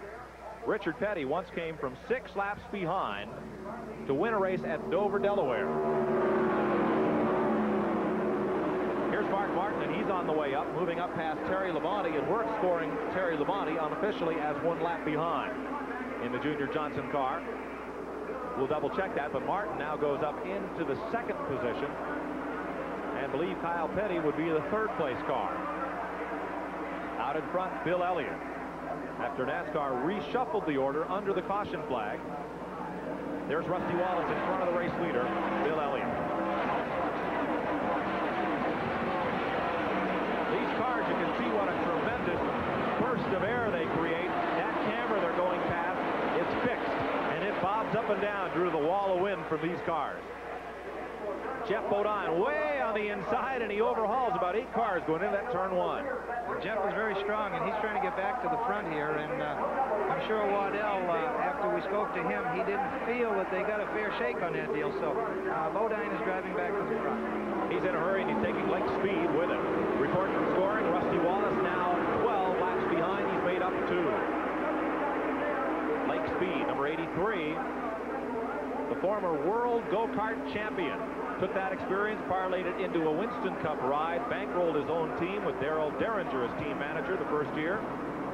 Has driven for a couple of teams, including the one that started on the pole today, the Raymock team. Now he runs his own team. Darrell Bryant's the crew chief. Rusty Wallace in car number 27. He is towing the race leader around, Bill Elliott. Certainly will pick up a bunch of Winston Cup points today. Very few cars out of the race. Bob Shack, Jimmy Means, Eddie Bierswall, Mike Potter, and Rodney Combs all reported out. And Elliott making no real move to try and get Rusty Wallace. Of course, no need. Wallace still 12 laps down. But like we've said, Elliott will run the car where it's comfortable. I think Rusty right now, as fast as he is, he's helping Bill pull away. Right now, you can look, almost see in the screen that we have Morgan Shepherd, another car that's been a lap down. He's been trying to get his lap back, and right now, Morgan is running very well in the Valvoline Pontiac. So at the point, Bill Elliott in the number 9 Ford. There's Morgan Shepherd into view. Second is Mark Martin. Darrell Waltrip is 3rd. And Ken Schrader shows up as the 4th place car unofficially. That would put Richard Petty in 5th. Jeff Bodine in 6th, Brett Bodine in 7th. Average speed down by the caution flag, 126 miles an hour. 3 cautions today. The Dale Jarrett caution, the 3rd and longest one, as they tried to sort out the running order from NASCAR scoring. Elliott whistles past. Rusty Wallace, 12 laps behind, is the leader. Here's the battle as they move past the lap car of Bobby Hillen, the Miller Buick. Ken Schrader gets past Darrell Waltrip again. Schrader and Darrell have managed to run together most of this race, and Richard Petty, and we see Jeff Bodine coming up on the inside here. Brett Bodine with them, and Jeff will move underneath Richard Petty, and they are pushing Benny Parsons' car to the garage area. Tough break for the veteran, and Bodine is right up underneath Richard Petty as they come to the front straightaway. Bobby Hillen trying to draft past with Petty. Dave Marcus on pit road, and they may have got into one another right there. Bodine wants the track position inside. Lake Speed tucked up under Bodine. They're going to kick Richard Petty back a spot, and wham! Earnhardt and Brett Bodine got together, and away they go. Lake Speed hits the wall, and one car, Derek Cope, goes spinning off to the infield. Cars are still trying to thread their way through. Caution is out at lap 93, fourth caution of the day. Oh, Lake Speed's car. That's a shame. It looked like Lake hit the wall pretty hard, and he was really a victim of circumstance there. And Rusty Wallace is racing back to the caution here to try to get his lap back, or one more of his laps back. So Wallace, by beating Bill Elliott back to the flag, will keep that lap, and he'll be 12 laps down and come all the way around. Morgan Shepherd will also come back on the lead lap. Here's Elliott's crew hard at work. Right side tire.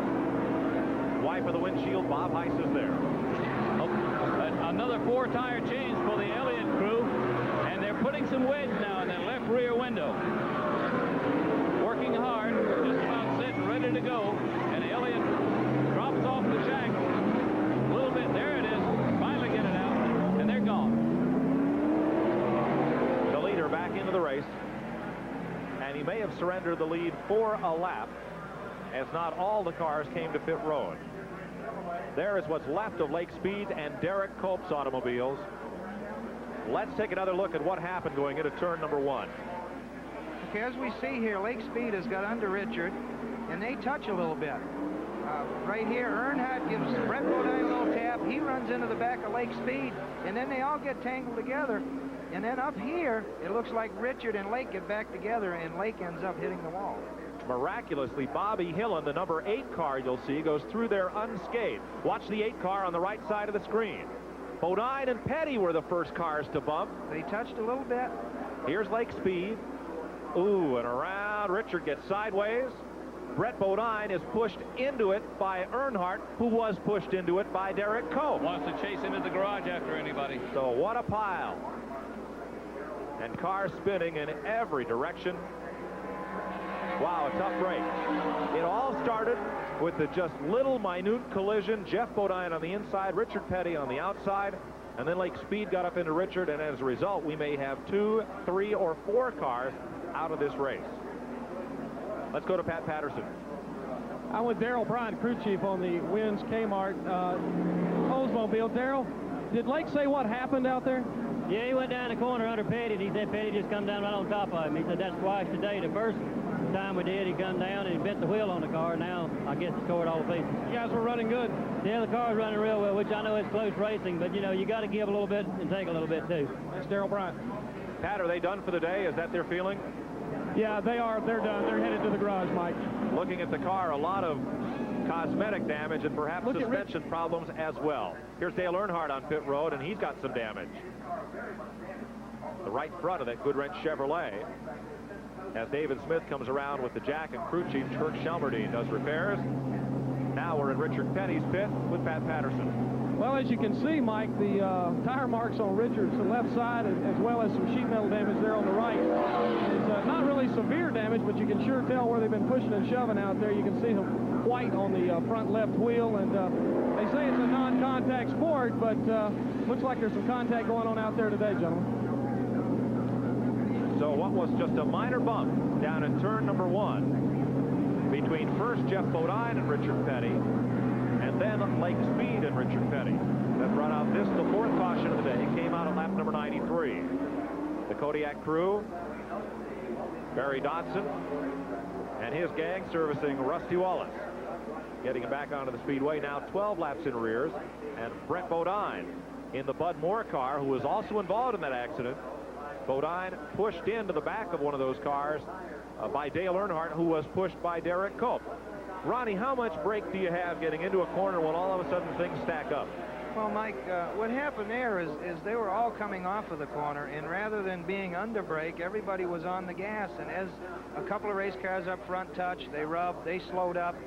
It was a chain reaction all down the line, and that's basically how that accident happened. When you're running that close, going into a corner at 160 miles an hour, it takes probably all of your reflexes and experience to get through the corner running side by side like that. Never mind when all hell breaks loose as it did just there. That's very true, Mike. And, you know, it was one of the situations, again, I think a lot of times in racing we see chain reaction accidents. And that's what we had there. Everybody was running hard. Everybody was running close. And a couple of race cars get into each other. Before you know it, one hits one in the back, and one guy gets turned sideways, and you have 6 or 8 cars involved like we did over there. Here's Earnhardt back in. Bob Heiss? Okay, Earnhardt is in the pits, and it's right front damaged pretty badly. The crew is in the front now trying to pull a hood up and away from the radiator. I don't see any water coming out at all. They're hoping they can get enough of the metal away from the radiator that it's not going to give a problem. Richard Childress now rushing over with some tape. They've already made a little patch of tape to go into an area down right on the grill area to try to hold the grill down. The front part of the grill is loose right there. Now Earnhardt's going to have to pull out and get back into the lineup again. Ron, that broken nose is not going to make Earnhardt's car any more aerodynamic. Well, it's not going to help here on the long straightaway, Mike. You know, you do run 175, 180 mile an hour, and that's one of the reasons they were trying to put the duct tape on the front to cover up the big holes to stop the air from going in at the tire. Richard Petty on pit road came close to winning this race a month ago. He's been in contention here. Surprisingly, he has only one victory here at Pocono in the first Winston Cup race ever run here. He won in a Dodge in a race slowed by many cautions to 115 miles an hour. Pat Scanlon is down with the NASCAR officials down in race control. Pat? Okay, Mike, here with Les Richter in race control, which has been very busy since the last accident. First off, Les, let's go back one caution. Can you explain what was happening on the scoring? Well, what has occurred is when the caution came out, the leader did not get the caution. The middle of the field got the caution flag. So when the leaders that hadn't got the caution came around to take the caution, they pulled into the pit area, and the car that was remaining that was would have been picked up by the pace car. When those cars came around, inadvertently a color caused us to pick up a wrong car. And so what we've been doing, running a few extra caution laps here to try to get the realignment of the field. And we were just in that process and had gotten the field to where they should have been if we would have captured the right car when we had another caution flag down in turn 1, which you're working on right now. That's where we were as we came in. That occurred, the crash. Understand it's going to be a lengthy crash because you have to do some welding on the wall? Yes, the outer wall, a welding joint came apart, and so that has to be put back up, and they'll have that done in as quick a time as they can. They have a good crew here, and so we're going to run a few more laps here, and if it's going to take a little longer, we'll probably red flag the race and make sure that we don't use up too many laps under the caution. Okay, what does that mean now for your crew, the activity here? That's got to make your job a little tougher. Well, running a race, it doesn't ever get easier. And it's just a situation where we want to make sure when we go back racing that anything that might have occurred where we had a realignment or a car not in a position it should have been in, we want to get it taken care of before we go back, so it'll save us problems at the end of the day when the results are posted, and then people see, well, I wasn't there, I was here, Always, and so forth. always a little bit of debate. All right, Les Victor, thanks very much. News from here in race control. Perhaps the race may be red flagged while the welding is done on the fence. The wall here at Pocono surrounding this 2.5-mile speedway is steel boilerplate. It is unique on the NASCAR circuit. It is half an inch thick and 3 feet high, and it's backed up by steel I-beams and a dirt berm all the way around this racetrack. But when it does receive a hard lick, as it did just then, that boilerplate from the force will buckle, has to be heated, moved back into position, and if that's not possible, they have to re-weld another piece in. That's what we're going to do. So there you can see, out of turn number 1, where a piece of that wall has been pushed back, and the I-beams that support the boilerplate. Have you had a meeting with that? Yes, I have, Mike. And this wall here is probably as hard as any place you can ever hit. The speeds are high, and you have a lot of room from the bottom of the racetrack to travel up the racetrack and hit the wall with very hard force, it seems like. And as you can see there, as heavy as the wall is, as thick as the boilerplate is, Lake Speed has really given that thing a shot where he has knocked that boilerplate apart. You're listening to Ron Bouchard, who ran 10 Winston Cup races here at Pocono, led 7 laps in 2 different occasions, and during one race had 1 top 5 and 4 top 10 finishes here. So away from the pilot of the Goodyear blimp, America, that's been giving us these beautiful pictures of the Pocono Mountains of eastern Pennsylvania. Huge crowd on hand here, not an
else, and without a caution, I don't believe anybody will catch up. Bobby Gerhardt on pit road. And we're coming up on what should be pit stops for the leaders in about 5 or 8 laps. According to the report from Pat Patterson and Bob Heist, we'll see these leaders on pit road if we stay green. 14 cars on the lead lap here at Pocono, Pennsylvania. Ricky Rudd, last car on the lead lap. Earnhardt right in front of him. Kyle Petty, Sterling Marlin, Harry Gant, Alan Kulwicki, all running on the lead lap. So too Jeff Bodine and Morgan Shepherd. Here's Darrell Waltrip, and he's right in the thick of it. He's the 5th place car. Here we have Darrell now. He's past Terry, and Mark Martin is behind the 11 again. So these three here have diced back and forth, and at any time they can pass each other, it seems like.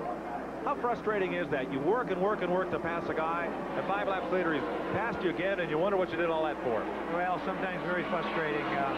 But, you know, it's part of racing. Everybody's race car changes, and right now we can see these three cars are very, very close to each other, and they've just been drafting by each other.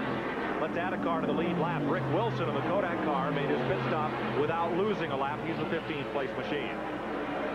1 lap down, Mike Alexander, Mike Waltrip, and the rookie battle, Ken Bouchard and Brad Knopfsinger just 1 position apart for the rookie of the race honors.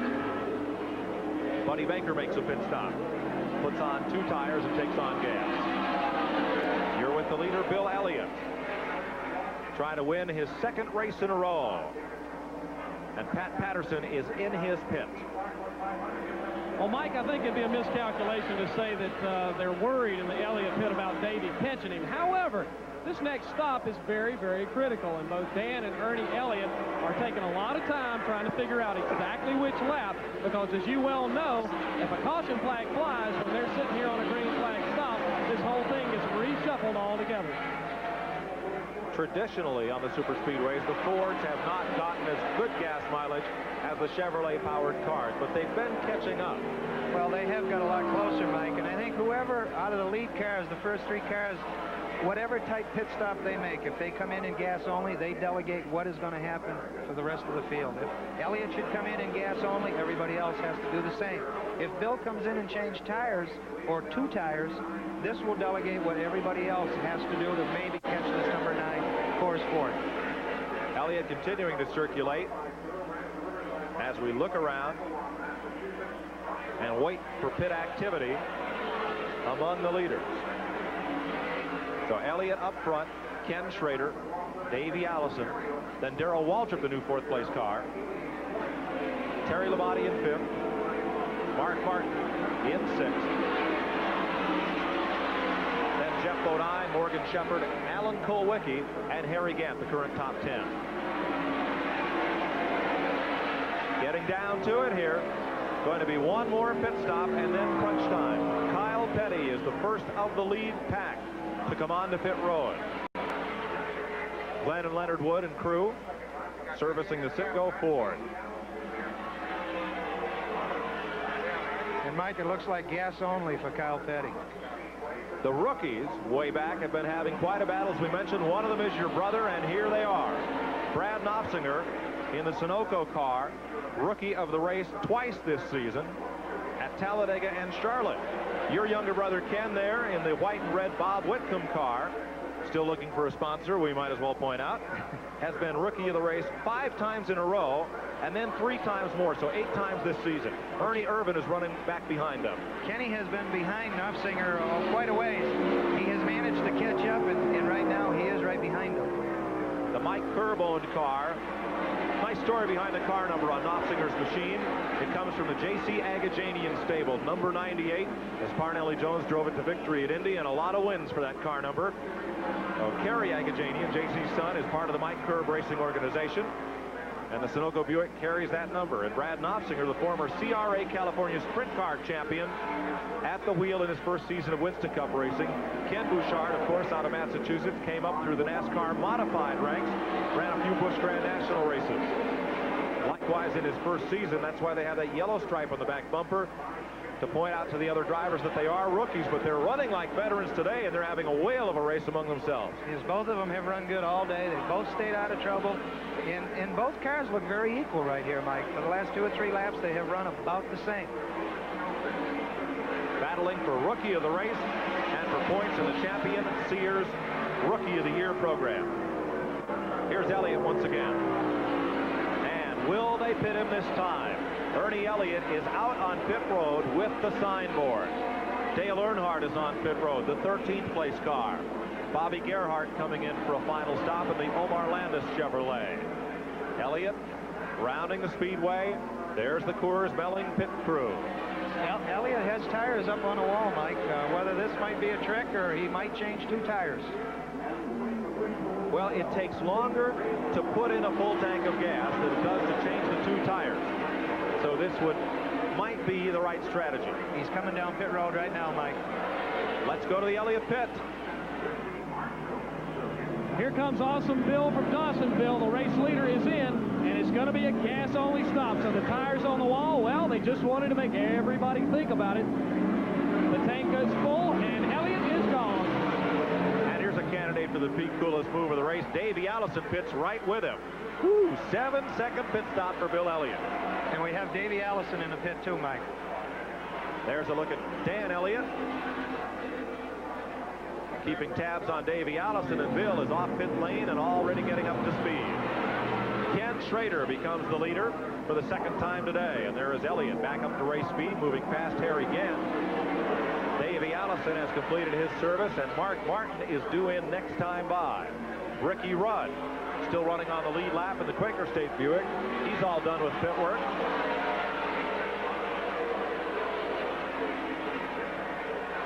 "22 laps to go. Now, when will Ken Schrader pit? There's Schrader. He takes over the race lead with Elliott stop. So Schrader up front. Darrell Waltrip trying to move up. Harry Hyde jumped over the pit wall when Elliott came in, wanted to see exactly what he was going to do. He had told me before, if it goes green all the way, they're just going to get some gas. They are not going to change. But if there is a caution flag, he's got 4 tires ready to go. Mark Martin will take on gas. There are the 2 dump cans. They're gravity fed. He'll take the time to take tires. Well, I think we talked about Mark a little bit later in the race. He looked like he was getting loose. Matter of fact, Mark Martin is going to get 4 tires here. Different strategy here. Will this take him out of the race? It's going to take him out of the front contention. I don't believe he has enough time to utilize the 4 tires that he's putting on to catch the leaders. And the pit board is out for Kenny Schrader. So next time by, Schrader, who has assumed the race lead, will be in. Here's Kenny, and he takes a hard left to get to pit road. Dennis Conner and the crew. And holding the pit board for him upside down, but that's okay. He knows that's his number. Bob Heiss is there. Here's Ken Schrader again, and it's all they're doing. They are checking under the car on the right side to see how the tires are. They're just getting a tank full of gas, and he's away. By 1 full second, faster pit stop than Elliott. Alan Kulwicki, Harry Gant, and Dale Jarrett stopping on this lap as well. Kulwicki will take on right side tires. That'll move him back in the running order. Schrader coming up to speed. 20 laps to go. Bobby Hillen in the pit lane of the Stavola brothers Miller Buick. And Joe Ruttman headed for the garage. Gant is away, and now this man, Darrell Waltrip, assumes the lead. Waltrip, a winner at Charlotte 4 races ago in the World 600. And the pole sitter for the last race on this tour held the Firecracker 400 at Daytona on the 2nd of July. Waltrip continues to run. Terry Labonte's in the pit lane, and he's coming in hot. Junior Johnson crew set to work for Labonte. Gas. Chassis adjustment at the right rear. That's Tim Brewer on the wrench. 1 turn. It looked like a turn or 2, Mike. He must be a little bit loose, and he took a little wedge out of the chassis. Labonte is away and set to run for the checker, which is 19 laps away.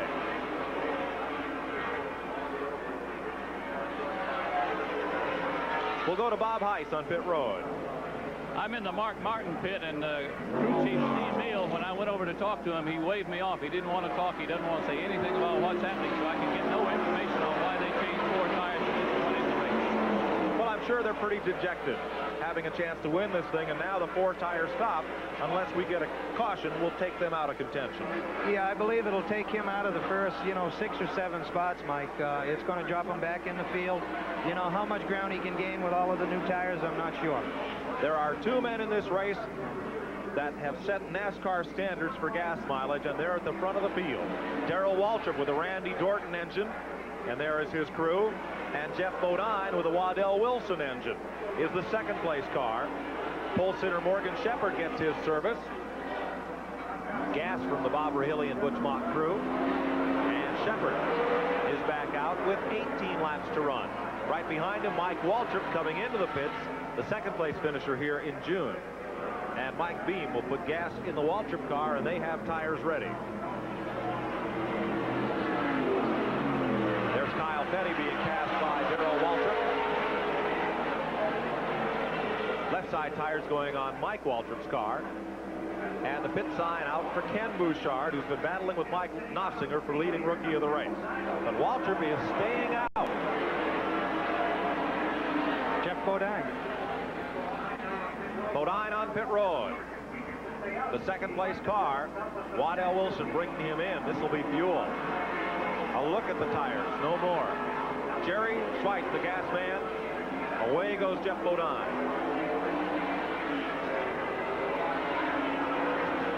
Well, 2 in a row. 5.5 seconds, Mike. A very good pit stop for Bodine. Nobody's done it any quicker today.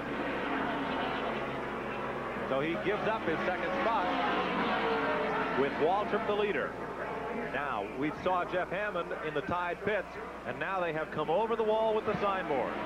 So Darrell will be the last of the leaders to make that pit stop for gas. Well, Ron Bouchard, I got a question for you. Would you stay out there to the last possible lap hoping for the caution flag? Is that the reason that we see Waltrip one more time coming past the start-finish line?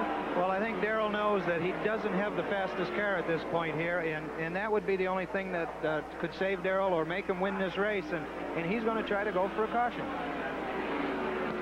Darrell Waltrip, a winner in this race 7 years ago. His first victory coming in this race 10 years ago today. The 1978 AC Sparkplug 500, but those two, his only Pocono victory. A lot of smoke from the Sterling Marlin car coming down the pit lane.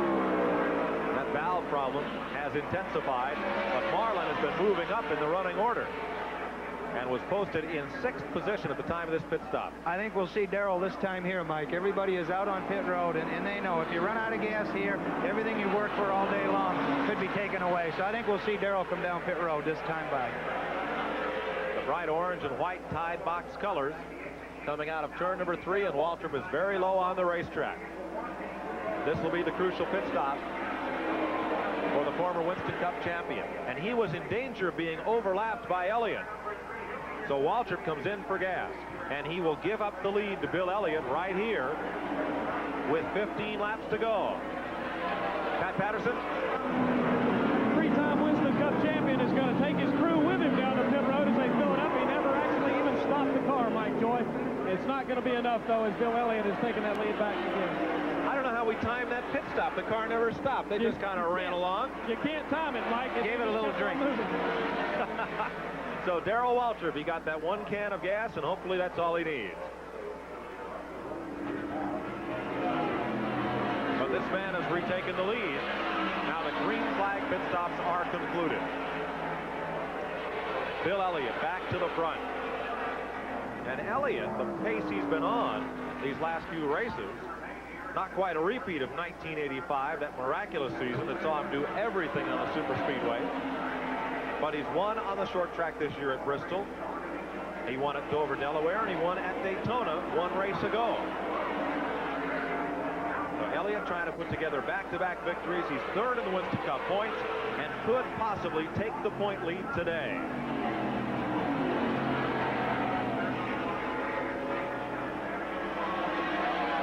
We had a viewer write in and ask if Bill Elliott was growing a beard.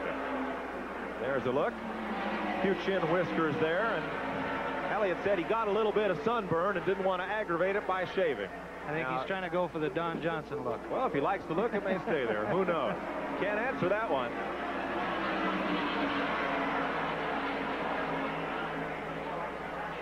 I believe Schrader, Mike, has closed the gap a little bit on Bill Elliott. I don't know if he's backed off just a bit, but Schrader has got a little bit closer to him. We can see him coming through 3 right here, and maybe we can catch Schrader just how far back he is. There's Elliott. And a look back to the next car in line. Second car back will be Schrader. There's 1 lap car. Bobby Gerhardt, Pennsylvania driver, between the 2 leaders. So there's Elliott going off into turn 1. Cutting the corner. Headed out to the Long Pond straightaway.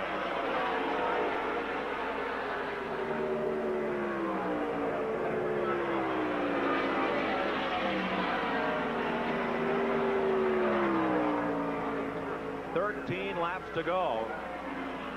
Elliott, the race leader. Schrader in second. Bodine, after that very quick stop, up to third. Labonte is fourth. Davey Allison the fifth. A Ford. 3 Chevrolets and a Ford. Davey lost a little bit of time on that pit stop, Mike. He came in third. Now he's running fifth. A look from the Goodyear Blimp America at Bill Elliott down the front straightaway. Kind of looks like Tent City there. Those are the corporate hospitality tents. And looking for Ken Schrader, the second place car.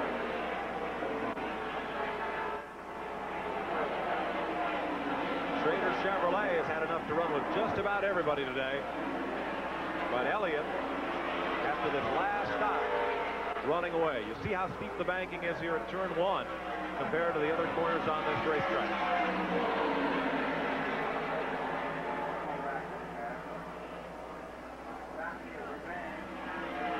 Bill Elliott, pick him up at the front of the pack. There's Elliott, right side of your screen. A healthy margin on Kenny Schrader.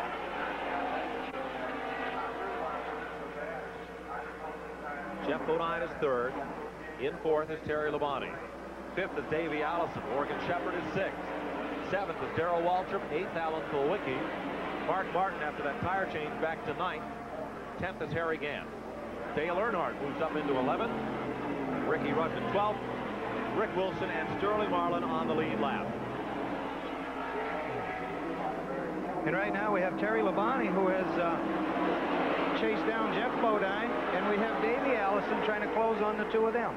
That's the battle for third with 11 laps to go. Moving up on Ken Bouchard. Third and fourth place, Bodine in third. Labonte in fourth. And Jeffrey's going to take a little bit of time getting past Kenny. That'll allow Davey Allison to close up.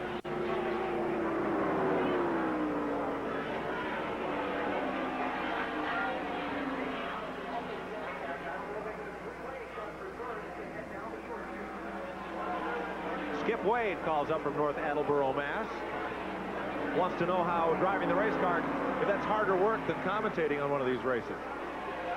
Driving a race car, I think, is easier, Mike. This here is a lot of work. It's something new for me. First time ever. I've done some radio. This is really the first live TV I've ever done. This is harder. I'd definitely rather be out there. Terry Labonte got inside of Bodine at turn 3 and almost put his car sideways doing it, and here's Davey. The battle for third. Labonte, Davey Allison, perhaps the car binding up a little down there, but now he's under Jeff Bodine and he's going past him. Davey has made up some ground. He's going to work on Terry now. Davey looks good. His car is fairly quick. He has a shot at the third spot.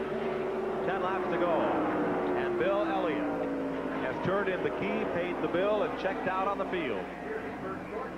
There is Elliott moving up on the Mike Waltrip car. Then Bobby Hillin ahead.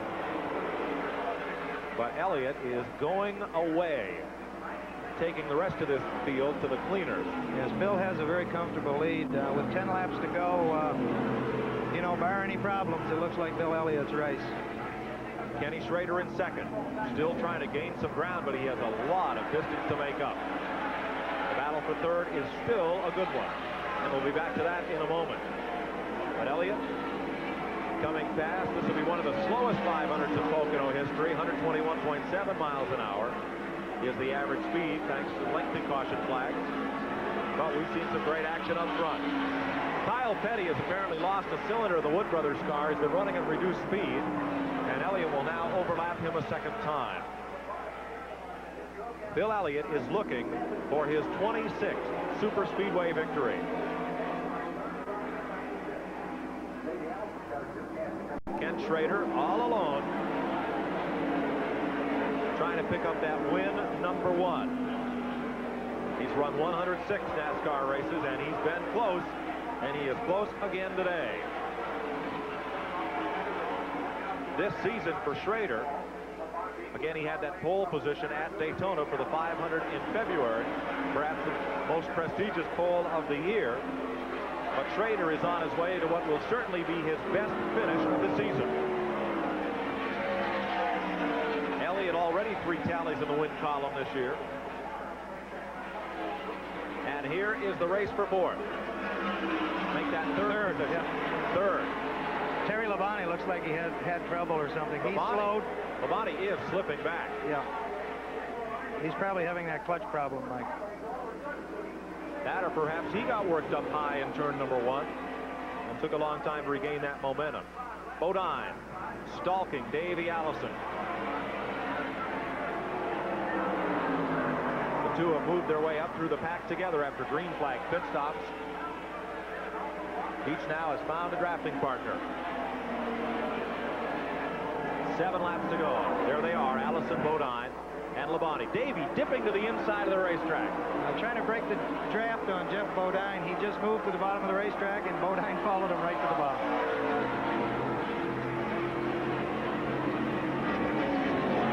Bodine miming Allison's every move.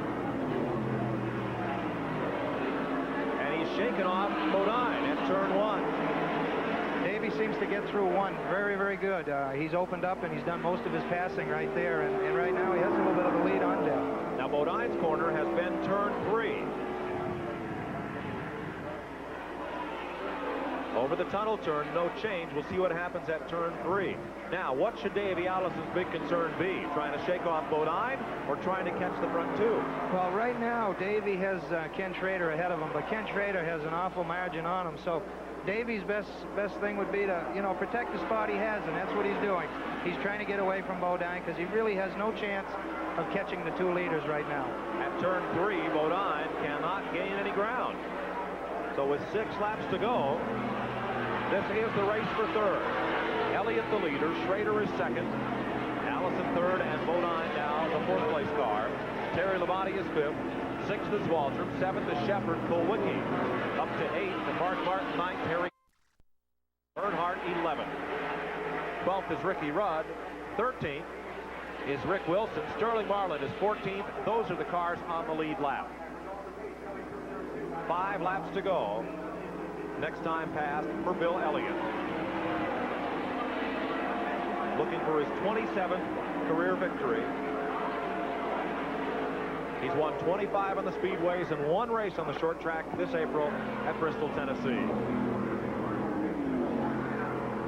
In a career that spans only 13 seasons, Elliott has racked up $7.2 million in earnings. Not a bad payday. Kenny Schrader, the 2nd place car, trailing Elliott with 5 to go, 6.8 seconds. That is the difference, 1st to 2nd. Harry Hyde, Dennis Conner, and crew have done a tremendous job today. Schrader's driven his heart out, but Elliott has just been too tough. They really have, Mike, and I talked to Schrader yesterday some, and he talked that everything has seemed to gel with the team a little better. They know what better he likes, and he can work better with them. And they have proved today that things are going together much better. From the Goodyear Blimp America, a look at Bill Elliott down the front straightaway with 4 laps to go. Elliott heading off into the corner.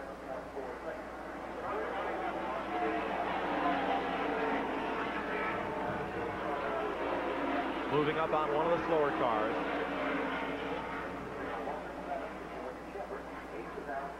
And now we'll take a look back to find Kenny Schrader down this straightaway. Here's Schrader moving around a slower car, some 7 seconds behind the race leader.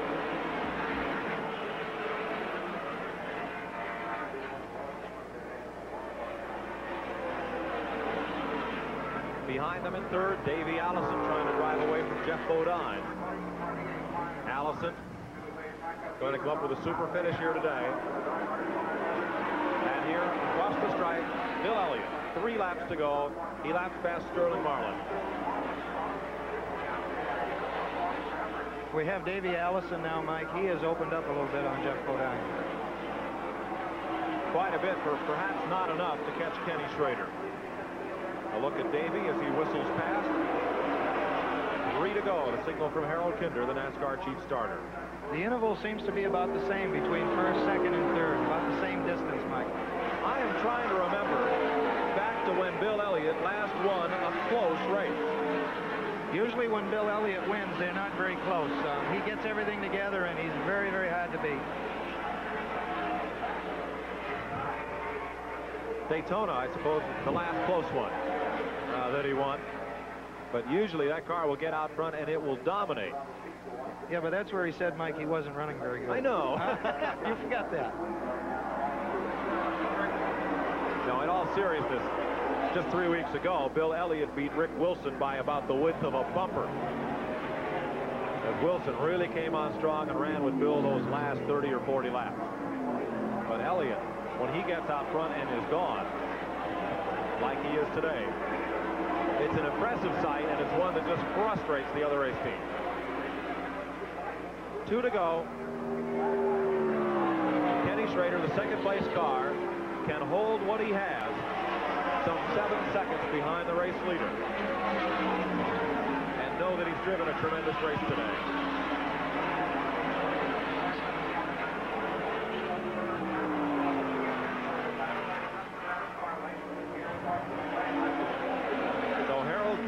Readies the white flag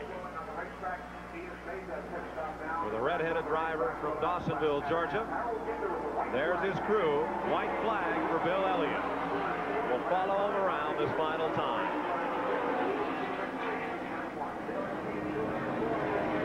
You ever seen anybody just look so calm and composed in the race car? He doesn't wrestle with the wheel. He doesn't get the car out of shape. Now, Bill drives. Bill never drives sideways. Bill is a good chassis man, and he adjusts that race car to drive comfortable for him.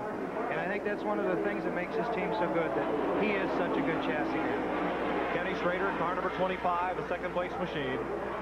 7 seconds behind. Elliott up and over the tunnel turn. Heading down the short chute. And Labonte will lose a spot to Mark Martin on this final lap as Elliott heads for turn number 3. The final corner and the final mile of the AC Spark Plug 500. It will go to the Coors Belling Ford Thunderbird.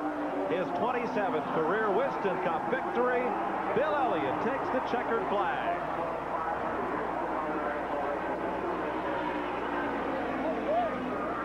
Very impressive run, Mike. Kenny Schrader comes across the stripe for second.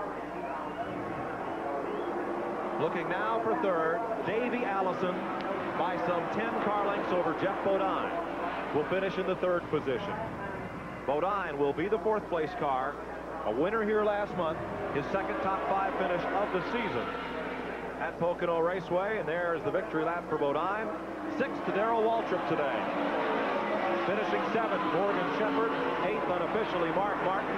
9th will be Alan Kulwicki. And Terry Labonte holds off Harry Gant for 10th. And in the battle for rookie of the race, Brad Knopfsinger beats Kenny Bouchard by some 3 car lengths. Let's go to Bob Heiss. 2 straight wins. That's a great way to start the second half of this season. Yeah, it's about the best way I know of. Were there any problems at all out there today?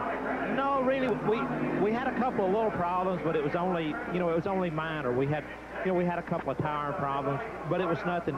With the rain last night, it washed all the water, all the rubber off the racetrack, and I think everybody was kind of in the same shape. You were just, you were kind of out there running and laying down new rubber, but yet you're having to race at the same time, so it just abuses the tires a little more.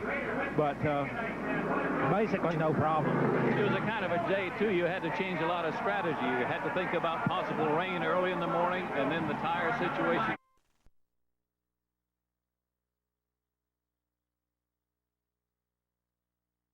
Work. So the NASCAR and Speedway officials congratulating Bill Elliott. Come on, guys, let him out of there.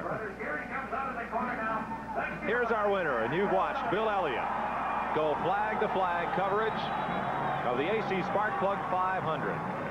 Car owner Harry Melling, crew chief Ernie Elliott, and engine builder Dan Elliott, the chassis man. And Elliott comes to the podium. Pat Patterson is with the winner. Well, congratulations, my friend. He's going to take a seat, and I think I will too. Bill, what a great, great race. Car never missed a lick all day. They never missed all day long. You know, I got back in the pack, and the car didn't run that good up off the corner, but it just drove so good through the corner. You know, Darrell and the 25 and the 5 car and all them guys, they killed me so bad right up off the corner. I'd have to wait till for them to make a mistake before I could ever get by them. But once I got ahead of them, my car was working good enough and would stay so consistent that it just run all the way. You did not like the sticker tires. The scuffed tires had to be your choice for the day. The stickers would have made that big a difference? Well, we blistered one left rear earlier in the race. I told Ernie, I said, let's just stick with the scuff stuff, because after seemed like about 15 laps, their cars really give up, and my car just stayed about the same. You know, I saw Richard, and he could come at me for just a few laps, and then it looked like he couldn't do nothing from that point on, but I don't know what happened to him. Ernie commented a few minutes ago that the rain last night really did help as far as, you know, cleaning the racetrack off and cleaning the dirt off of it. Was that a major factor in your success this afternoon? Well, I don't know if that really was, but it really changed the racetrack for a lot of people. And it made a lot of difference as far as what was going on, you know, later on in the day. It seemed like the track did change, but the light set of tires we got on the car was probably the best set I had all day as far as getting back to the way I was at the first of the race, because I missed some of it a little later. 3 races in a row. You got it going good this second half of the season. Well, if I can just keep it rolling and keep everything going, I think, you know, the Coors Motorcraft Thunderbird will be there at the end. All right, last question now. Everybody wants to know, what is this beard we see on this face? Well, I burned my face a little bit last week when I wrecked up at Seattle, Washington, and I'm just afraid to shave it until it gets completely better because the skin's so tender. Well, congratulations on a great win here at Pocono. Looks like I'll have to go shave now. There you go. What have I got over? Well, he may look a little scruffy, but being in victory lane, what a show today. Good race for Bill Elliott. Dominant in the second half here today. And we'll take a look at the top 10. Bill Elliott, the winner. Ken Schrader in the Chevrolet, second, some 7 seconds back. Davey Allison, a spirited drive. That car just wasn't right the start of the day, but he came home and brought it home, got it to the front, and finished third. Jeff Bodine winding up fourth in his Chevrolet, the winner last month. And Darrell Waltrip having a good, strong race for Jeff Hammond and crew, finishing in the 5th position. 6th today, Morgan Shepherd, the pole sitter. Mark Martin, after that tire stop, is unofficially shown up here in the 7th position. 8th to Alan Kulwicki, who started 3rd. Terry Labonte faded to 9th at the finish and just narrowly beat Harry Gant for that 10th spot. Dale Earnhardt was 11th. Ricky Rudd and Rick Wilson also finished on the lead lap today, and Sterling Marlin was a lap down, 14th position. We'll go to Bob Heiss with the runner-up in today's 500. Bob? Right, second place finisher Ken Schrader's right here, getting a little drink of something to cool himself off. What a great run for the Folders team once again at this track. Well, I tell you what, we weren't never quite as good as we needed to be all day, but you know, when we come into a series of stops there at the end without a bunch of yellows in between, the Folgers team just kind of jockeyed us around. They took us from like 6th on up to 2nd there, and we were just able to hold on then. Did you have any close calls at all during the day? No more than the normal 30 or 40 you have every 511-mile race. Well, it's still a great run for this team. The Harry Hyde and Folgers team's always real strong here. Well, I'll tell you what, this is never one of my favorite racetracks. In fact, I just didn't like it at all until I got hooked up with Harry Hyde and Dennis Conner and the Folgers team, because they flat got this place figured out. What about Talladega next week? Well, I kind of like that place now. That's a whole different deal. Yeah, so we're looking forward to that. Okay, thanks a lot, Ken. Kenny Schrader, the 2nd place finisher. And it is a throng in victory lane as Bill Elliott is congratulated and receives the accolades of victory. Boosts his career winnings up into the neighborhood of $7.3 million since he began Winston Cup racing in 1976. For Ernie and Dan and their dad George and that whole crew from down in Dawsonville, Georgia.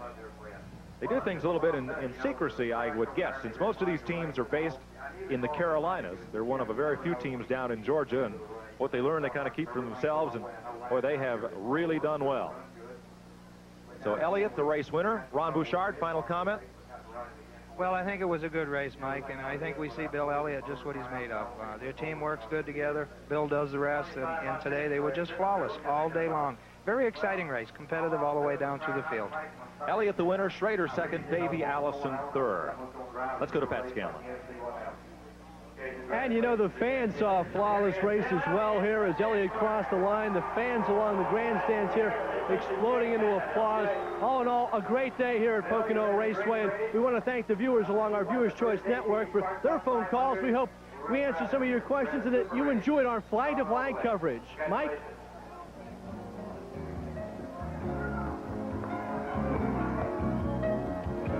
Ron Bouchard, Pat Scanlon, Pat Patterson, and Bob Heiss.